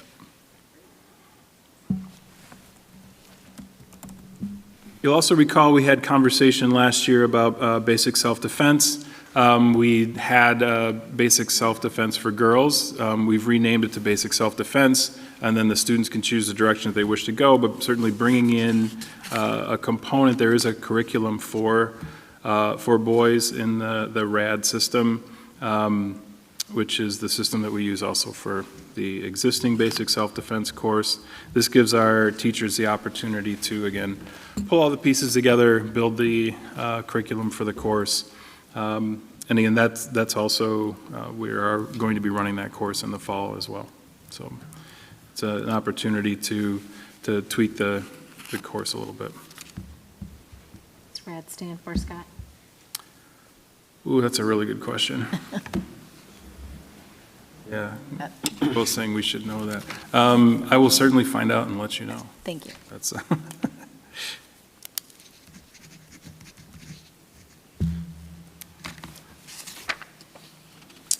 I'm just reading over the description to see if they put it in there, and they didn't. It's just. In the math science area, we also have 3 new courses. One is medical terminology. If you recall, we started this year with Intro to Healthcare Careers, extremely popular course. Medical terminology is the next in the sequence, especially as we'd like to partner with COD and the Technology Center of DuPage for nursing and that career pathway. So medical terminology is really a crucial component of that. And so they are bringing in a new book, obviously, and trying to make it as hands-on as possible as well, because there's nothing worse than just learning medical terminology, but you do have to learn it, and so they're trying to figure out ways to make it as engaging as certainly possible. But a new course, totally new course, so they'll be building that from the ground up. That one has a little more time built into it. The Sustainable Urban Agriculture course is going to run. If you recall, we approved that 2 years ago. It did not have enough enrollment to run last year. It will this year, and so we're putting together that curriculum. I know they already had a sense of what they wanted to do for that curriculum, but we'll also need to get some equipment and et cetera. So, and that's a year-long course. So that's we have 2 teachers for 50 hours for that one. And then Earth and Space Science, we had a geology course and an astronomy course, and they could be offered interchangeably. But the next generation science standards in particular are looking for more integration of sciences rather than specialization. And so we have a teacher who's taught this course at the college level. She's one of our instructors now, and she really wants to dive into and bring this course to life. And so we're very excited about what it can look like. So that's one there. And then lastly, psychology is beholden as well to the College Board. The AP Psychology program has made some changes, and so the psychology team needs to get together and make sure that what's being emphasized or de-emphasized is also emphasized or de-emphasized here at LT. So I appreciate the time to go through all these. This will most likely be the longest you'll hear from me about these workshops, but I will certainly get more information to you for those questions that you had, and then we'll get as much finalized and detailed in for the second reading, and then before you know it, it'll be summer and we'll be doing it. Yeah, these are awesome. I really appreciate putting it together and having the interest to modify and make changes and professional learning, and again to the teachers and the staff for putting in the time to do it. So that's awesome. Yep. Can I always like a completeness check? Do we say no to teachers who want to do workshops? Are there other new course offerings that we just couldn't afford? I don't think you would All new course offerings are included. We've had a couple people ask that weren't like full proposals. Hey, could I get some time to do ... Oh, but there's the process. Yeah, there's certainly a process. Yep. There's also some things that we might be able to cover other ways. It may not rise to a full summer workshop. It might be something we can find time for on early dismissals or institute days or, those types of things. And some people everybody would like more time than we're able to give them. So okay. We generally look at 5 days for a semester class, 10 days for a year-long class, and then everything else sort of in between is, the degree to which the work needs to get done. And like anybody, and you're on your 5th day of a 5-hour day just doing one thing, it's a little grueling. So those 10 days, people think they want them, and that's a lot of time. That's a lot of. Thank you. Sure. This will come back in a couple weeks. Yes. At the regular action meeting as a first reading. Yep. All right. Okay, next up, we have finance, and one item to review under finance is the 5-year financial forecast. Mr. Brian Stechak. Thank you, President Dillon. So with this particular exercise, we do this annually. We typically do this in March of any given year. And as we start our budgeting process for the following year, as we are right now, starting for the next school year, we run this exercise and we look to see where the district is, where we think we're going financially. And so what I certainly want to say about this is that it is, our best guess based on what's occurring right now within the economic, arena here in the school district. And so I'll give you a couple of examples of that in just a minute. But as we go through this process, what we're looking to do is to see where the financial trend of the district is heading. That's all that this exercise is. And so one of the items, the terms that I use in this, in the executive summary there is reasonably conservative. And that's what we want to be with this. We want to be reasonably conservative. I don't want to tell you that the revenues are going to be $80 million and they turn out to be $120 million, or they turn out to be $60 million, right? We want to be in a ballpark area because a lot of these things are known, yet there are also quite a few that are not known. And so what I want to do tonight is I'm going to take you through this, and I want to talk about, before we do that, I want to talk about, again, what this is and what this isn't. And so what this is not is a forecast where we say tonight, okay, this is it. This is exactly set. All of this is going to happen for the next 5 years, just as it is on your document. I can tell you if I could do that, I would have the potential to be one of the wealthier people on the planet. And so I can't do that. But again, we're making those reasonable assumptions. What this does, though, again, is it gives us that trajectory, that financial trajectory of the district. Where do we think we're headed? Again, based on reasonable assumptions at the time. And let me give you an example of that and how this can change. If this was March of 2020 and we were looking at this financial projection and I had put $9 million in for the projection for corporate personal property replacement taxes, when all of the prior years were about $3.5 million, this board would look at me and say, hey, what are you doing? That doesn't make any sense, right? And of course, that would have been true, and I would not have put that number in there unless I knew something different that I could explain. I didn't, and so here we are, though, with that number. So that's how quickly this can change and really look quite a bit different. And so a couple of the other factors that we're going to look at here. First of all, none of our labor contracts are extended through 2028. The one that goes the longest is with our B&G staff, and that's through 2027. As you know, we are about to begin negotiations with our teaching staff, and so their contract expires at the end of this year. So there's a lot of assumptions that are made in here that, again, this is going to change even within the next couple of months as we get to a settlement point with that contract. So let's take a look at some of our assumptions here and what we're looking at. So first of all, if you go to page 59 of your document, you'll see that, again, these are the major revenue assumptions and major expenditure assumptions, right? So again, looking at our tax levy. Tax levy is capped by the lesser of 5% or the CPI number, right? And so in the case of tax year 2022, it is 5%. It will actually be in 2023. It will also be 5%. And then we're using numbers that are smaller than that, assuming that inflation will begin to decrease as we go through time. New property values. These are also part of that tax levy. So these are new property values that roll onto the tax rolls as we go, and those have a value to them because they are outside of the tax cap. And so we have some numbers that were, again, all estimates for that going forward. Corporate personal property replacement taxes, we've talked about that multiple times. And again, I can tell you right now, that number is, it's one of the more, has one of the higher degrees of uncertainty going forward than any of the other revenue numbers at this time. Certainly right now, we're producing revenue that is much higher than the historical norms in the district. We look at state and federal revenue, which make up a very small percentage of what the district takes in.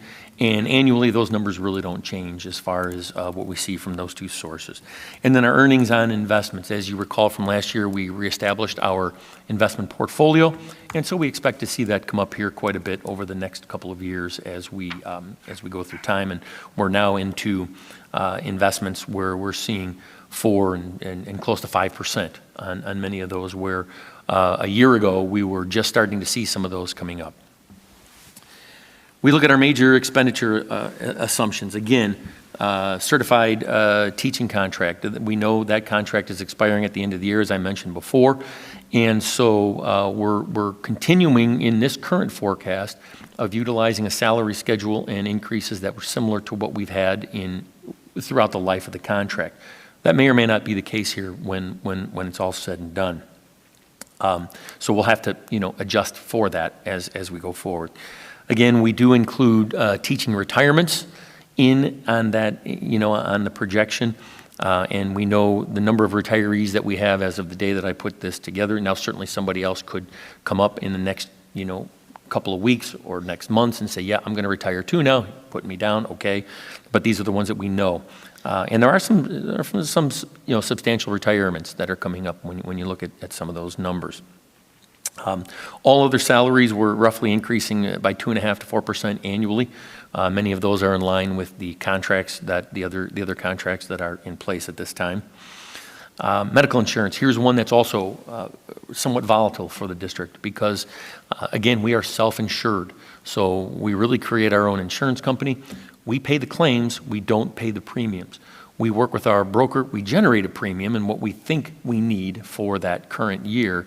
However, at the end of that year, we may have projected that we needed, $7 million to pay medical claims, and it could be $8 million, it could be $6.5 million, who knows? That's just kind of the way that, that number works.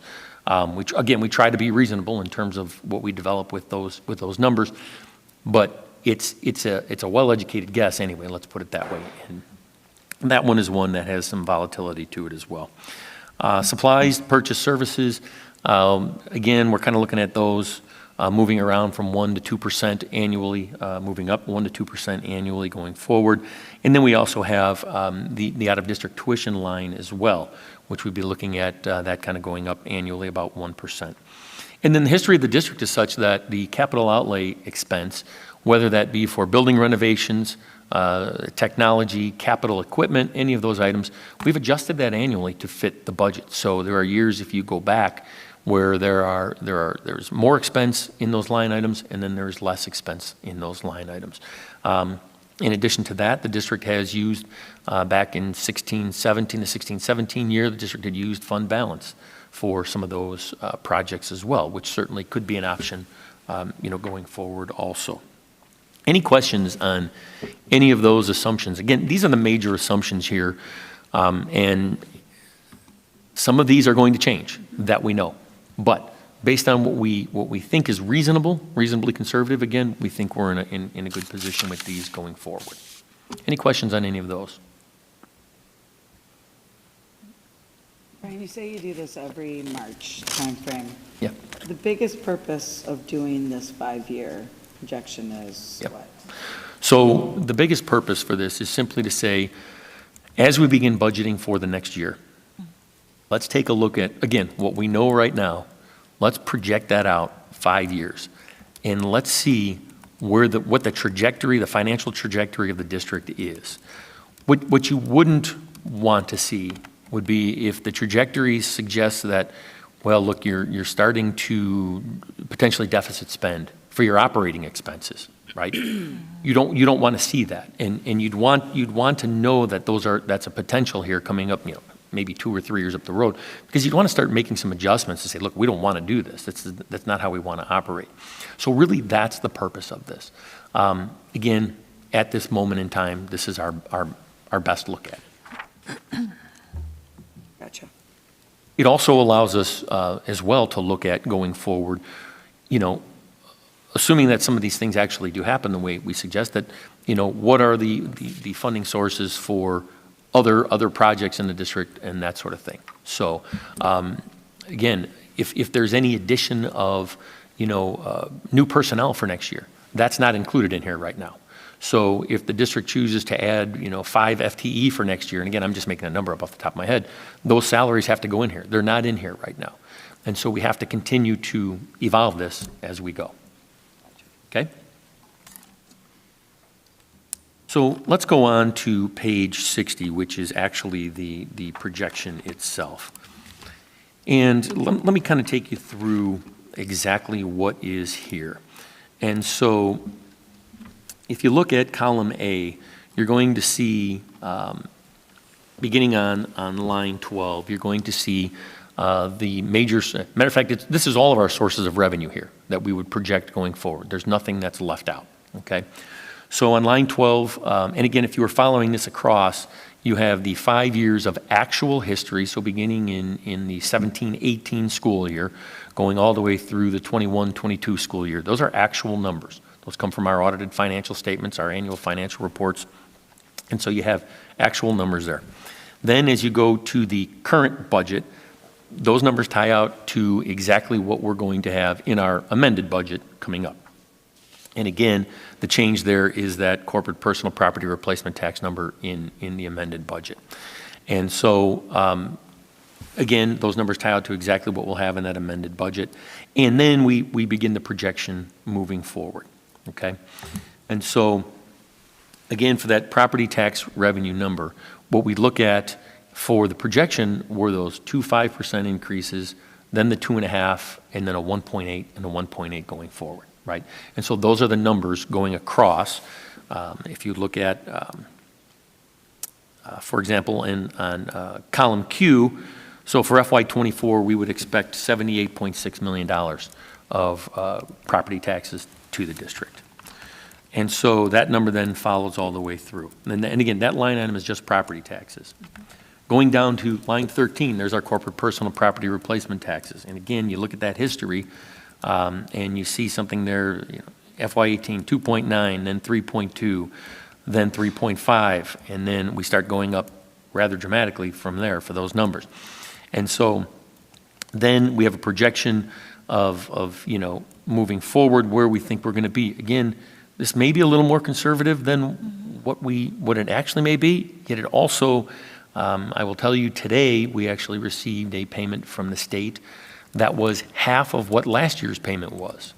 So, is there something changing in this? I don't know. We're going to have to kind of monitor that to see, because it's certainly reflective of the economy. And so we'll have to kind of take a look at that. Now, the payment today is still much higher than historical norms, but still half of what last year's was in the month of March. A payment for what? Corporate personal property replacement taxes. Okay? So earnings on investments is exactly what it says. It's the earnings on our investments. So the investments that the district has, those would be annual going forward. Other local sources, what's included in other local sources? Well, this is school district fees, so the fees that students would pay to the district. This is fees that renters would pay to use our facilities. This is also the income from the lunch program, all of that sort of thing. So those are the dollars that make up those other local sources right there.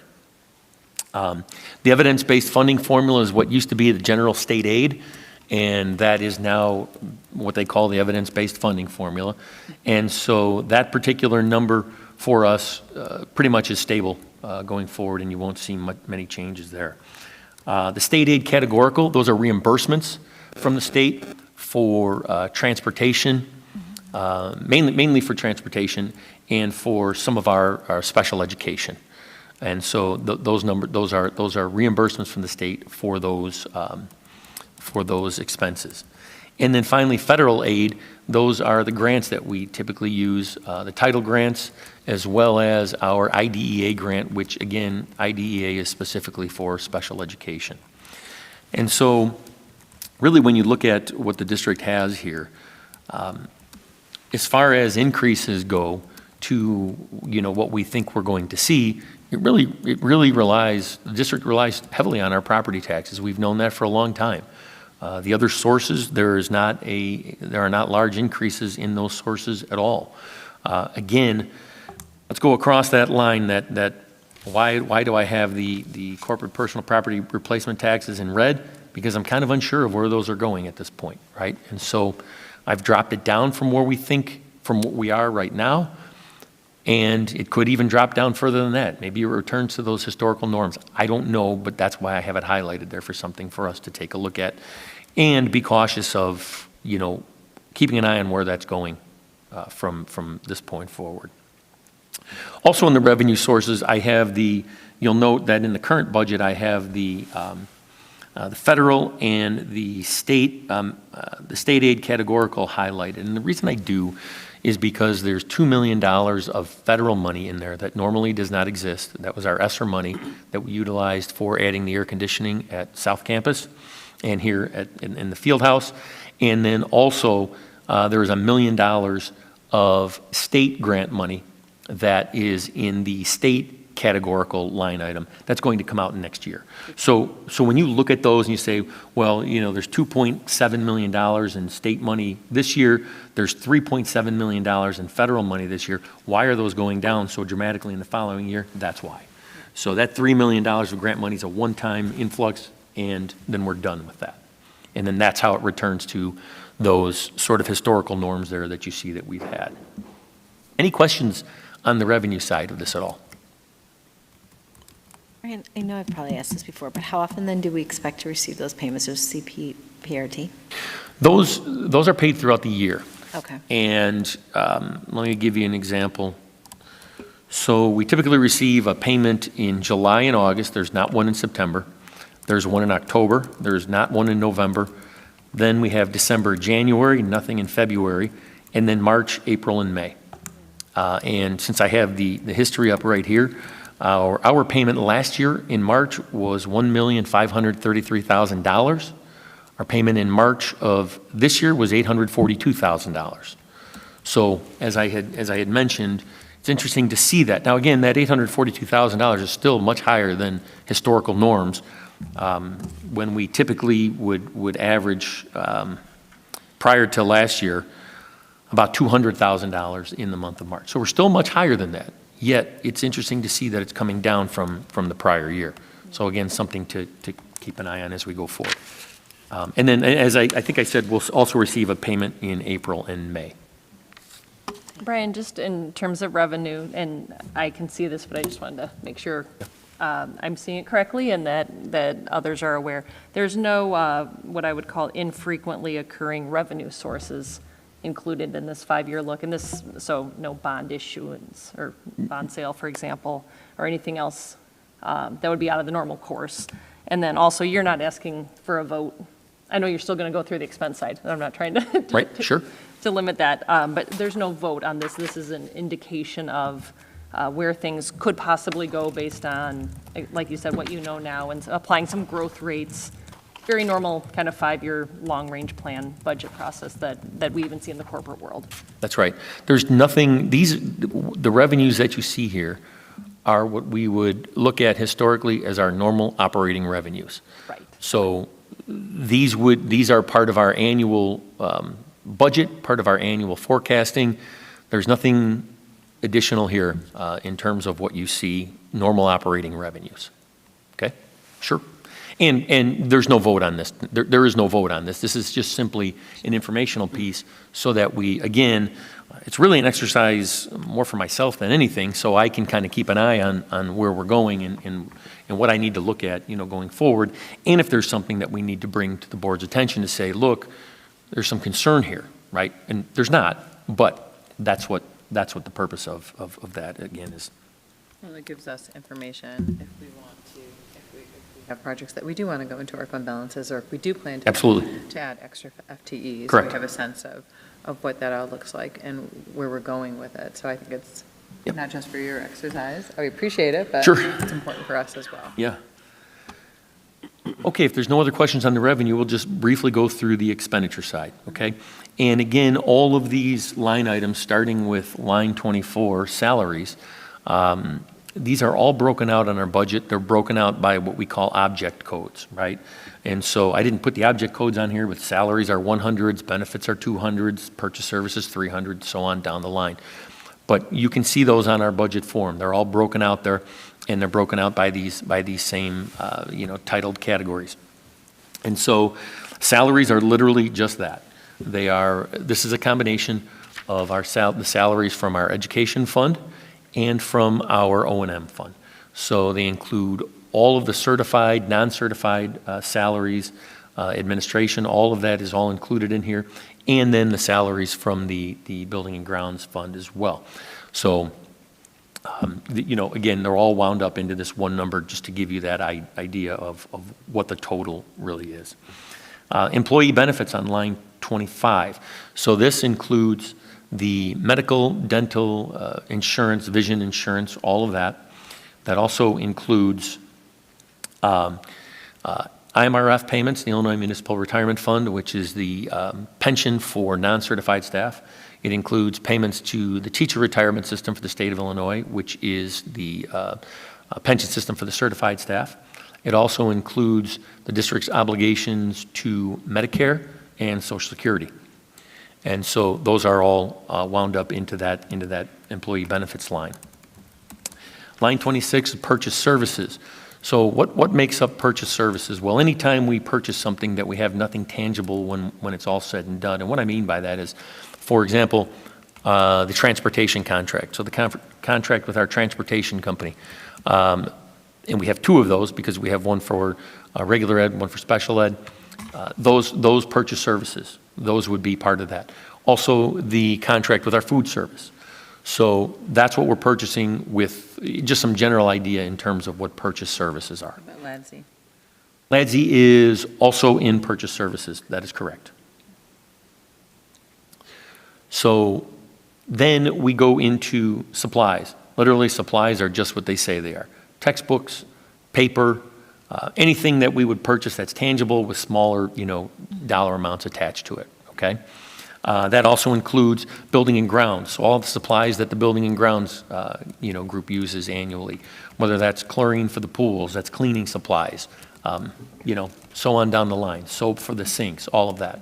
So all of that is included in there from both of those funds as well. And by the way, I should say the purchase services are from the Ed Fund, the O&M Fund, and then the Transportation Fund, because they're all, part of that. And then we look at, it's sort of a newer line item that we're using, it's non-capitalized equipment. And so really what this is it's equipment that we're utilizing that doesn't fall under the capital outlay threshold. Capital outlay threshold, we moved it last year to $5,000. So at the $5,000 mark, anything that costs, any one single item that's above $5,000 and generally has a useful life of more than 1 year is going to be in capital equipment. Anything less than that, that's still equipment that's going to have a useful life of more than 1 year. We're going to look at putting that and charging that to the non-capital equipment line item. That was a recommendation from our auditors 2 years ago, which is what we're doing now. And so some of what we used to have as capital outlay is just getting moved into that line item. It's not an increase in cost. It's just rather reclassifying what we would otherwise spend our dollars on. And then we go down to, so if you look at line 29, I have all of those, the capital equipment, the technology expense, and then the capital building projects all wound up into one number there. In the forecast, though, I break those out. And as you can see, for the capital equipment, we have about $450,000 annually moving forward. We have about $1.2 million to $1.3 million in technology expense moving forward, and then about $5 million annually for our, any building projects, capital projects for the facilities that we would want to look at. Then finally, if you look on line 34, you'll see other objects. And 95% of that money is related to out-of-district tuition. So students who would attend LT, but for whatever reason are outplaced at various different outplaced locations, and so the cost of that is also included in our budget as well. And so ultimately, when you look at, you put all of that together, you end up with this projection, this 5-year projection, that right now suggests that, look, the district is in good financial standing at this point. And those are, that's a good thing to hear, and that's a good thing to see. As I mentioned earlier, There is nothing here that would suggest in future years right now that we would be headed toward any deficit spending. It does kind of trail off a little bit as we get to the 28 year, but look, that's a long way out. And so we'll continue to monitor that as we go. What's driving this right now? Well, there's no doubt that the 2 5% increases, we have one that we implemented and one potentially for next year, the 5% increase to the tax levy that is out there. That's driving the revenue source for us right now. And again, I think I get a 5% increase is a lot to a tax levy, yet the district does not operate in a vacuum. And what I mean by that is if, every day we're going out to the store and you're paying more for a gallon of milk or you're paying more for a gallon of gasoline, so is the district. And as labor costs have risen throughout the country over the last year and a half to 2 years, so do ours. As benefit costs rise, so do ours. So it's not as though I wish we did, but we don't. We don't operate in a vacuum from the economy. We're paying more for everything that we're buying as well. And so, again, that's really what's driving that revenue source. On the expense side, I think the one that I certainly am keeping a close eye on are the benefits. And if you look at, fiscal year 21, so the 2021 school year, we were at $10.3 million in employee benefits. If you look at 22, so that's last year, we were at 11.5, so we went up $1.2 million. And I can tell you a very high percentage of that, probably 90% of that, was attributable to medical insurance. And so, I'm kind of budgeting, 5% going forward for that. I don't know if that's a reasonable number or not. I will know more as we get through this year and see if our $12.3 million number is closer to accurate. And if it's not, that number also may have to be adjusted based on where we are in the current year. So I've done a lot of talking here with this. There's a lot of numbers here and a lot of information. At this point, I'd be happy to answer any questions. Now, let me touch on one final thing too. If you look on line 37, you see the excess of revenue over expenses, and there's some surpluses that are shown there.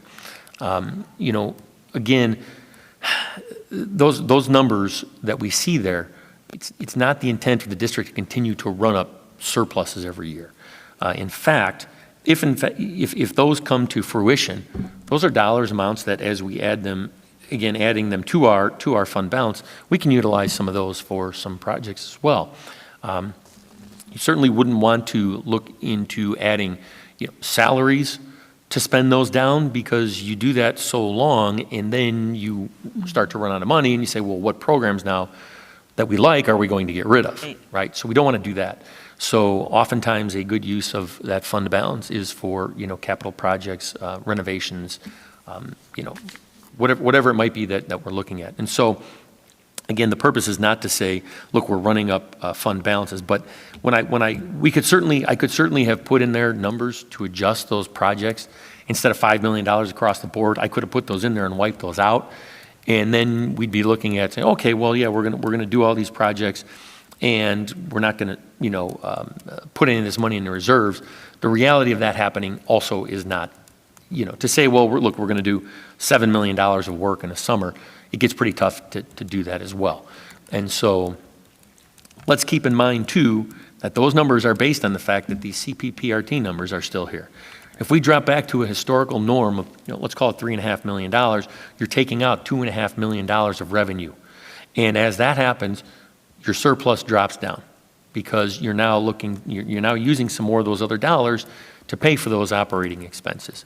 So it's kind of a puzzle that you put together, and as you do, you have to take into consideration all of these factors that, again, as you go out into year 26, 27, 28, I'd like to tell you that these are really accurate numbers.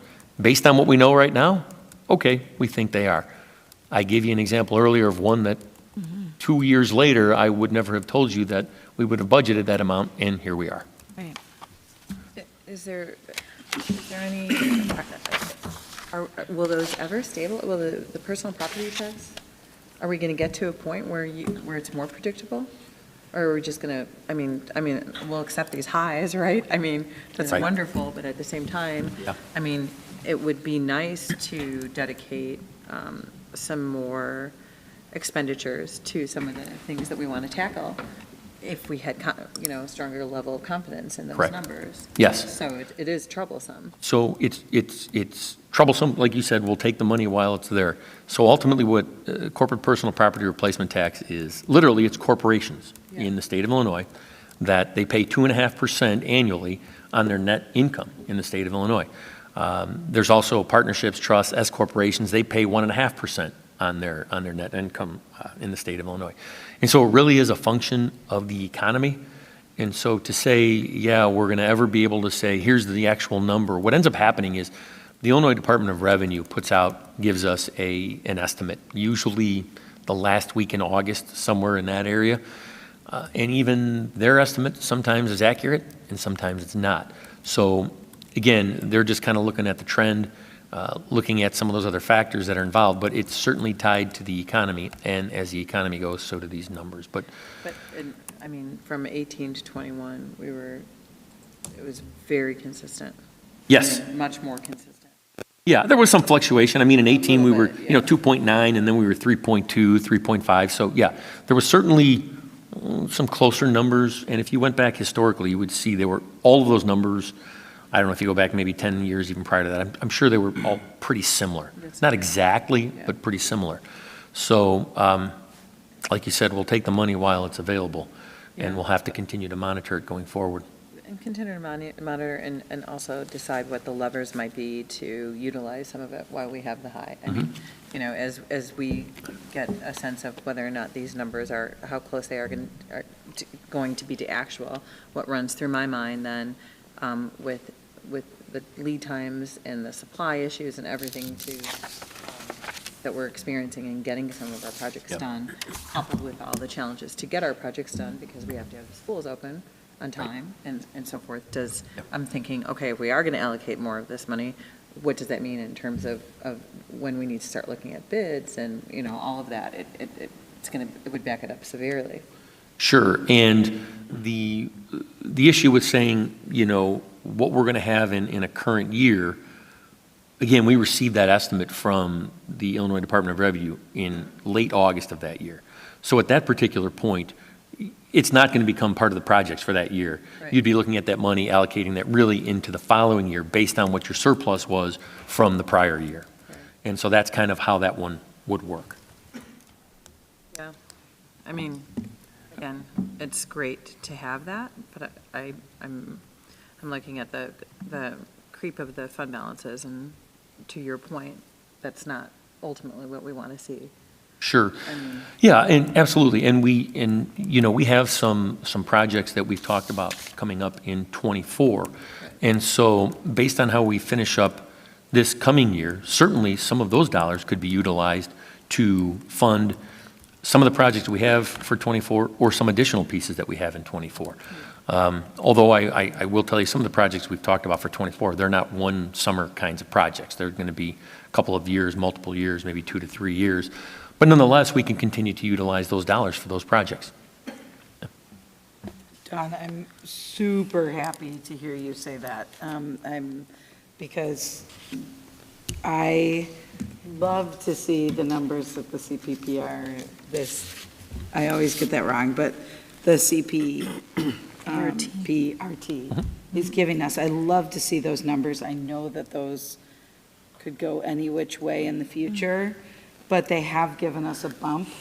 And I'm just happy to hear you say that this slow creep of the fund balance is something that we really need to keep an eye on, because we do have money there that we should be, I believe, is the right thing to be using and utilizing those resources. Yeah. 2018, we were at about a 49%, 49% from the ending fund balance ratio. I like where that is. And I really feel that, you know, and again, I know these numbers, Brian, in 2028 could be any which way, but as far as the creep goes and where you think it's being projected, we're then at a 57%. So I really want to, and I just urge, you know, I'm out of here in a couple months, but I urge the board to be keeping an eye on that and understanding that we do have, if we have wiggle room there, that I feel incredibly comfortable utilizing those numbers and never looking at increasing and trying to keep that fund balance increasing. I think it's really important that we watch that very closely. So, Brian, I love these. I really appreciate the 5-year projection because I really appreciate your thoroughness in all of these numbers and giving us a ballpark and just an understanding, because I really do think it's helpful. And as we start thinking about different projects that we want to take on and giving a projection and an understanding so that we do have possibly a little bit more confidence or an understanding of, okay, can we go for that extra roof project or whatever it is for that extra $1 million. Again, if we have the timing and if we can do it. Sure. That we have the confidence that we can do that financially and be still very responsible with our numbers. Exactly. Thank you. Yeah, sure. And again, that's one of the purposes, as I mentioned earlier, of this exercise, is to take a look at that and see where we can find sources of revenue, or I'm sorry, sources of dollars for those projects. Yeah, right. Maybe I can try to echo that and say it a little bit in a different way, because I think I've seen this pattern in my time thus far with the board, where we have a budget and we set some expectations around capital spending associated with that budget, but I think the last 2 years we've come in ahead. One time it was because the lead time, the supply chain issues with a major project that was for the field house, so it slips into the next year. I think I'm not going to try to corporate, something personal property replacement tax situation, where I totally appreciate the position you're in, Brian, where the state's giving you estimates and they're numbers you've never seen before, and so you could not responsibly put in something that you do not have a demonstrated history to support. But maybe, okay, I'm getting long-winded. Maybe when we go to set next year's budget, we can have elements of a 2-year look back that says, 2 years ago, we thought that CPRPRT was going to be, I'm going to make up numbers, 7 million, but it was 9 million. Okay, let's take that 2 million delta that we know fell to more or less, and I know it's fungible, other things could go this way or that way, $2 million that fell to fund balance to increase it, and let's specifically call that into this upcoming year's budget. And maybe there's something similar to do with any capital projects where and maybe we don't have that many that were so significant, but we thought we'd spend X, we only could spend Y because we had to defer for a year. Well, just so that we're not building up a fund balance, and that could be a different way to look at it, where you don't feel so trapped with, I don't have all because the timing of the budget too, you don't have the audit done, right? So you don't know the most recent year's finished product. So that's why I was suggesting perhaps a 2-year look back to see if we had outperformance in either category. Let's just bring that in for consideration into the budget you propose. Sure. And I think it's as simple as looking at that, but also just saying, look, what do we have from those, year or two prior as far as additional fund balance money goes? And I think that's where the conversation kind of starts, because then you can say, okay, yeah, we know we have these dollars. We're still not sure what we have in the current year because we're not done. But nonetheless, we can kind of go back and look at those. Let me just bring out one other point here. In FY21 and FY22, we did see some substantial surpluses. However, 21 was a year where we were coming off of not full expense, right? Because of the pandemic. So we didn't have a full true year of expense in that year. Also, in 22, as the board will recall, there was an attempt by us. We had the discussion. We had $9 million worth of capital projects out there to spend down some of the fund balance. That's when CPPRT came in at this $10.6 million. And you say, well, the year before it was 4.9, now all of a sudden we're 10.6. So we were attempting to spend down some of that fund balance. The initial plan was about $3 million. And then that didn't happen because of those large sums of money coming in that corporate personal property replacement tax. So, you know, we're trying anyway. Yes. Yeah. So, I mean, I think it's important to mention that because that's what the goal was to spend down some of those dollars. Well, I was just going to add too that we're going to have that opportunity a year from now. We will. Remember back to the February 6th presentation. We anticipate proceeds from that bond sale to be about $25 million. Phase one of that actually outlined around 26 to 27 million worth of projects, in addition to 80 to 90 million in phase two. But that phase one, which is next summer, will provide an opportunity for the board to identify potentially some of the fund balance to add to those projects that are outlined. And that's all in that February 6th meeting. And again, that may be over 2 or 3 years. Because it's not going to be reasonable to say, look, here's, as Dr. Waterman said, the phase one projects, it's not going to be reasonable to say, we're going to get all that done in the summer of '24. That's not going to happen. So, you know, we'll continue to monitor each year, and as we go forward, we'll look at that. Board, keep this in your mind when we're. Yeah, well, and I'm, you know, and none of us in saying what we're saying, and I know, you know, you do a great job with this, and I really appreciate it. And we all understand the significant importance of making sure that we retain a healthy fund balance. Because to your point earlier, there are so many things that are volatile, and, you know, we saw that in our 2007, 2008 budgets. Hopefully you never have to do that again. And different, you know, so that's critical, but I think I love the idea of a 2-year look back.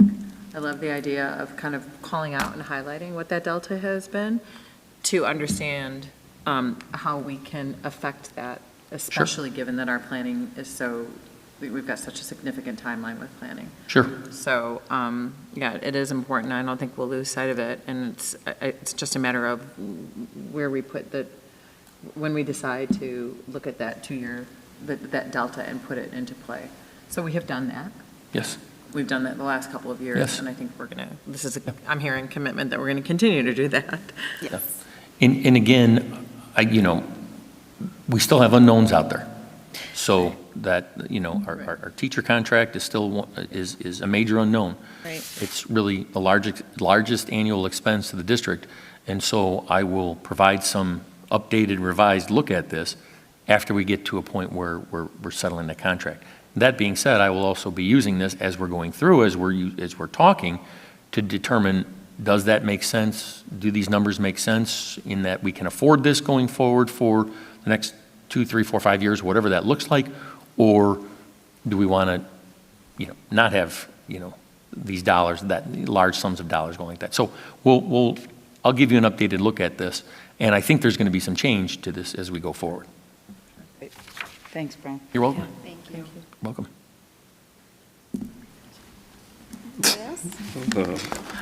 Michael?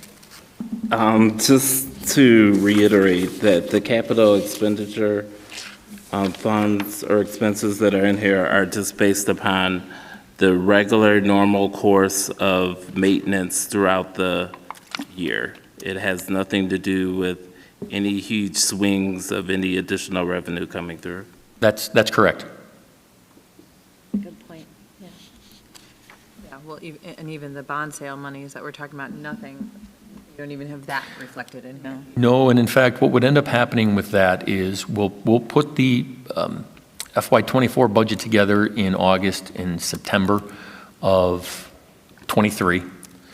And then most likely what will end up happening is as we approach, you know, a potential bond sale in December of '23, January of '24, we would most likely we'd amend the budget to show that, because those numbers in August and September, we would not be able to project for December and January. So we would amend the budget at that point and then bring that forward also.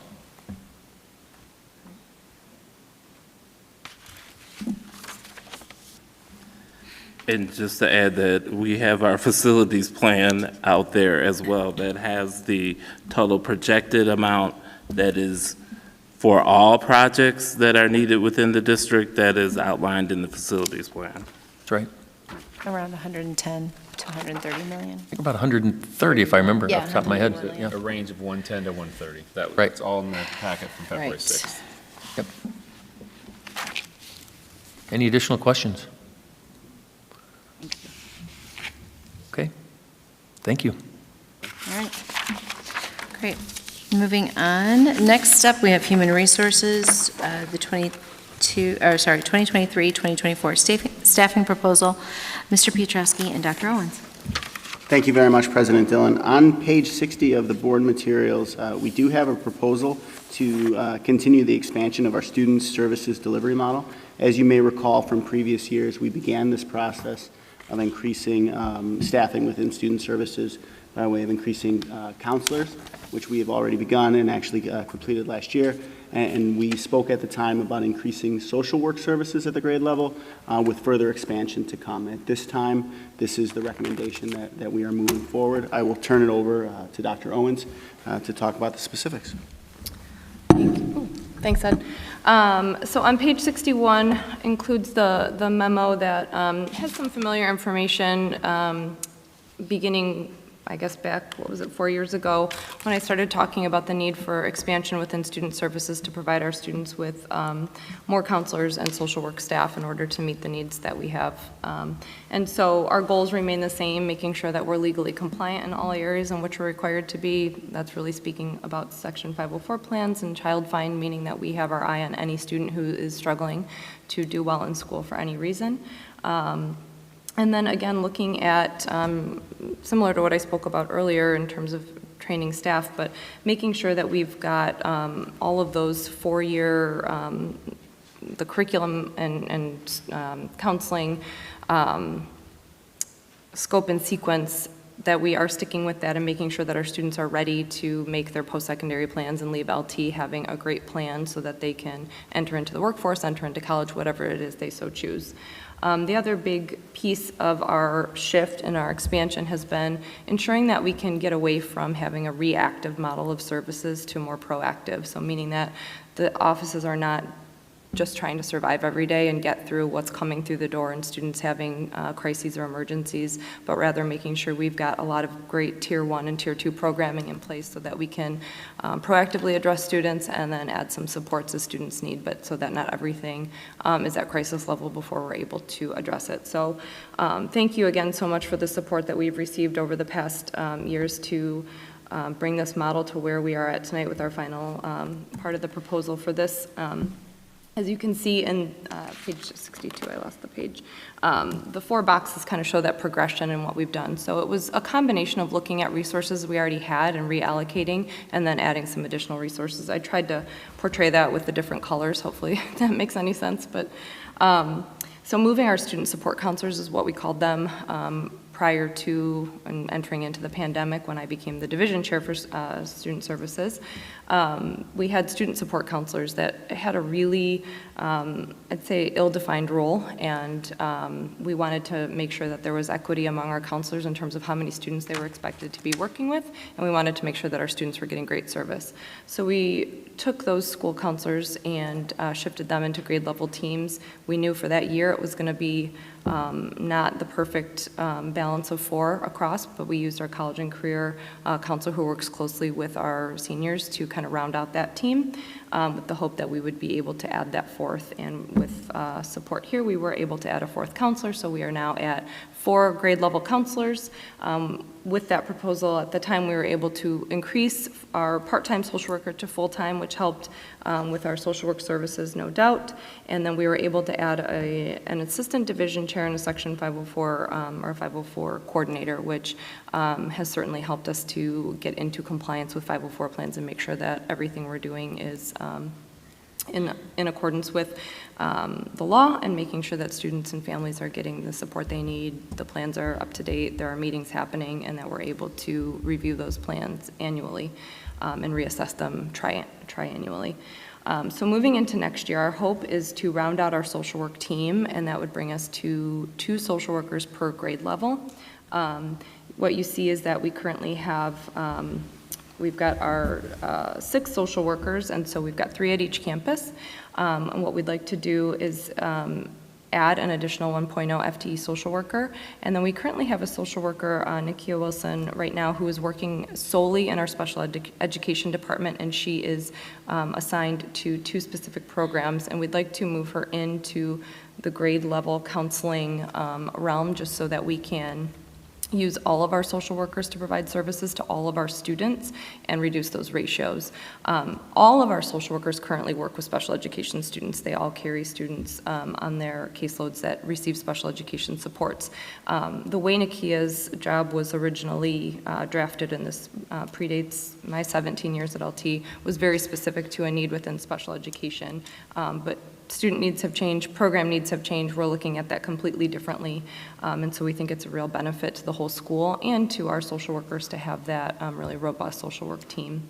The other piece of this is looking at, we did a lot of studies with our social workers when we were at the level of having 4 or 4.5, just what their day-to-day looks like. And there's a lot that is already embedded into their day, and that takes, I don't want to say time away, but that doesn't allow for students coming in and seeing social workers as needed, or them doing any of the preventative programs. For example, they have dedicated special education minutes they have to provide each week. That takes up a large chunk of their week. They have to be in certain meetings each week. They have to be, staffing certain things. And so when you take all that time away, it left them without about a day per week that was open in terms of seeing students and working on all the other things. And that's really tough to do, and was causing a lot of difficulty with providing services to our students based on what our student needs were showing. We've seen a huge increase, just like the rest of the country, in mental health concerns in our students. Just anecdotally, when I started here and I was part of our SST teams as a school psychologist, we would have maybe single-digit numbers of students that had psychiatric hospitalizations, things like that. We are now, per grade level, well over that. And so we do reentry meetings for all of those students. We really want to wrap students who are facing that type of mental health crisis with a lot of support here at school, but we need personnel to do that. So all of that to say, this is how we arrived at where we are. And when we look at, each national organization provides a reference point of how many school psychs per student, how many social workers, and they all vary. And I've really looked at this from a more global perspective, and those ratios never take into account your specific population. It doesn't take into consideration the community resources you have, everything from attendance rates to crime rates to whatever's going on in your community. So those are great targets, those are great numbers to have, but they leave out the specifics of each district. So when you look at what we are able to provide if we move forward with this proposal, and given our support through LADSI with our school psychologists, that really puts us at a ratio of having 7 mental health professionals at each grade level, if you're counting our social workers, our school counselors, and our school psychologists, which is about 140 students to 1 mental health professional. And I think that puts us in an amazing position to be able to provide really great support to our students. So that's it in a nutshell, and I am happy to answer any questions. I was thrilled to see this. Yeah. I really appreciate the shifting that you've done, the reallocations that you've done. But I heard Carrie Dillon and Allison Kelly, even before being on the board, listening in during the time of the pandemic and post the pandemic, saying, "Let us know what you need. We understand what's going to happen." It's and I think you guys, you all have been very creative in looking at it and approaching it, and I appreciate the way you've done that. But it is thrilling to see these numbers going down. And what you just said, did I hear you say about 1 to 140 students? So that's not even reflected in these numbers, and I was already thrilled to see, this. So kudos, like huge praise to the team for all that everyone has done for the last couple of years as we get to, what we may be able to call sometime a new norm. I'm not even sure. But I guess, and this is not to, I'm asking this question not to negate anything that this looks like, but how do we know it's enough? Like, is it another year? I remember asking the same question last year, and you said, we need to roll this out. We need to see how it's going. We're going to continue to evaluate, and we'll come back to you if it's enough. want to make sure that we're not undercutting it too much either. And because again, I appreciate how you all review this and that you're not coming to us to say we need 14 new people, or, you know what I mean? I really do appreciate it, but at the same time, because I know you're being very conservative, I want to make sure that you're going into it exactly the way you would want to do, and not kind of undercutting where you think we can get to, or not undercutting, putting us in an absolutely stellar position. Sure. Some of the metrics that I looked at and have looked at with our social workers since the beginning of all of this, we look at, total number of students. Our social workers primarily function at a Tier 2 and Tier 3 level, meaning they are often working with students who are already identified as having some sort of difficulty, whether that's something that can be accomplished at Tier 2, where it's a small group of students who are all meeting for the same kind of skill building, or whether that's Tier 3, where it's an individual student who's receiving a more individualized approach. So we look at number of students, but then we also look at number of students with IEPs, number of students with 504s. We look at number of IEP goal minutes that they are responsible for, how many goals they're writing, team meetings that they're assigned to, how many of those reentry meetings that students are having, meaning they've had a psychiatric hospitalization or an outplacement program. We're looking at, trying to think of what else. There's a whole sort of series of metrics that I will email and ask, give me feedback, what does your week look like, and looking at the minutes. So those are kind of the major areas we look at to say how is it working, is this working, and is this enough? And then as we've been adding, we are also kind of redefining some of the roles. So it's a work in progress for us to really get the team in place and then say, okay, what are we hoping to do, and what are we able to accomplish that? I can tell you that, Drew Eater is the division chair, Kate Wogemuth is the assistant division chair. We have a lot of conversation about this. We've already seen some things that we've been able to do this year that we have not previously been able to do in terms of working with our social workers. I had an opportunity a couple weeks ago to sit with the social workers to already start on a prevention program. Those were things, and we kind of laughed in the meeting, but truly those were things that we weren't even able to check off the list or begin to check off the list in years past, because it was, we have to just get through this day. We've got to make sure all of our kids are safe and accounted for and getting supports that they need, and we didn't have the time to sit down and dive in. So we'll continue to look at those metrics and the needs of our students and make sure that this service delivery is enough, or if it's allocated in the right way, or do we need to shift. We're in conversation now about, okay, if this is the proposal and if this is what's accepted, what will this look like in terms of how students are divided up among all the social workers, what makes sense for students, what makes sense for the professionals to be where they need to be at any given hour of the day. So I hope that answered the question. And again, thank you. This was super, super gratifying to see that to see the migration over the years, and to, again, knowing that you guys approach it very, in a very smart, methodical, metric-based, and conservative way. So I'm going to just be quiet because. I'm so happy you're asking for more. I really do appreciate, just as Dawn said, your thorough analysis and your understanding and trying to figure this out. I remember when we were, Carrie and was very outspoken of saying, what do you need? What do you need? And you were just like, hold on, just let us figure this out. And so I really appreciate this. I really appreciate you asking for more, though, because the idea of going from reactive and surviving a day versus proactive and hopefully being a bit more preventive is the key. So I'll say it again, what we've said before. What you ask when you need it, and ask for more if you need. I myself I'm a huge fan, and I really, I'm all for as much help as we need here. I'm all for, and I think, I can't speak for the rest of the board, but I have a feeling. You're here. So thank you very much. Thanks for the support. I'm in huge support of this. To that point, this board deserves a ton of credit. When I think about where we were student services wise 3 years ago, 2 to 3 years ago, versus where we are now, it's a significant difference to our students and families. And this board has been fantastic about supporting the expansion of that and supporting the financial resources to make that happen. So we appreciate it. Yeah, I'd probably go back even a little farther than that, but. But we've also needed it more than. Yes, than Yes. in prior years. But So a month ago, Leslie and Drew Eater and Kate Wolgemuth and Brooke Spencer presented at the LTCAC meeting, just an update on student services. This topic was the topic of every LTCAC meeting for probably 7 to 8 years of we need more student services support. We need more mental health support.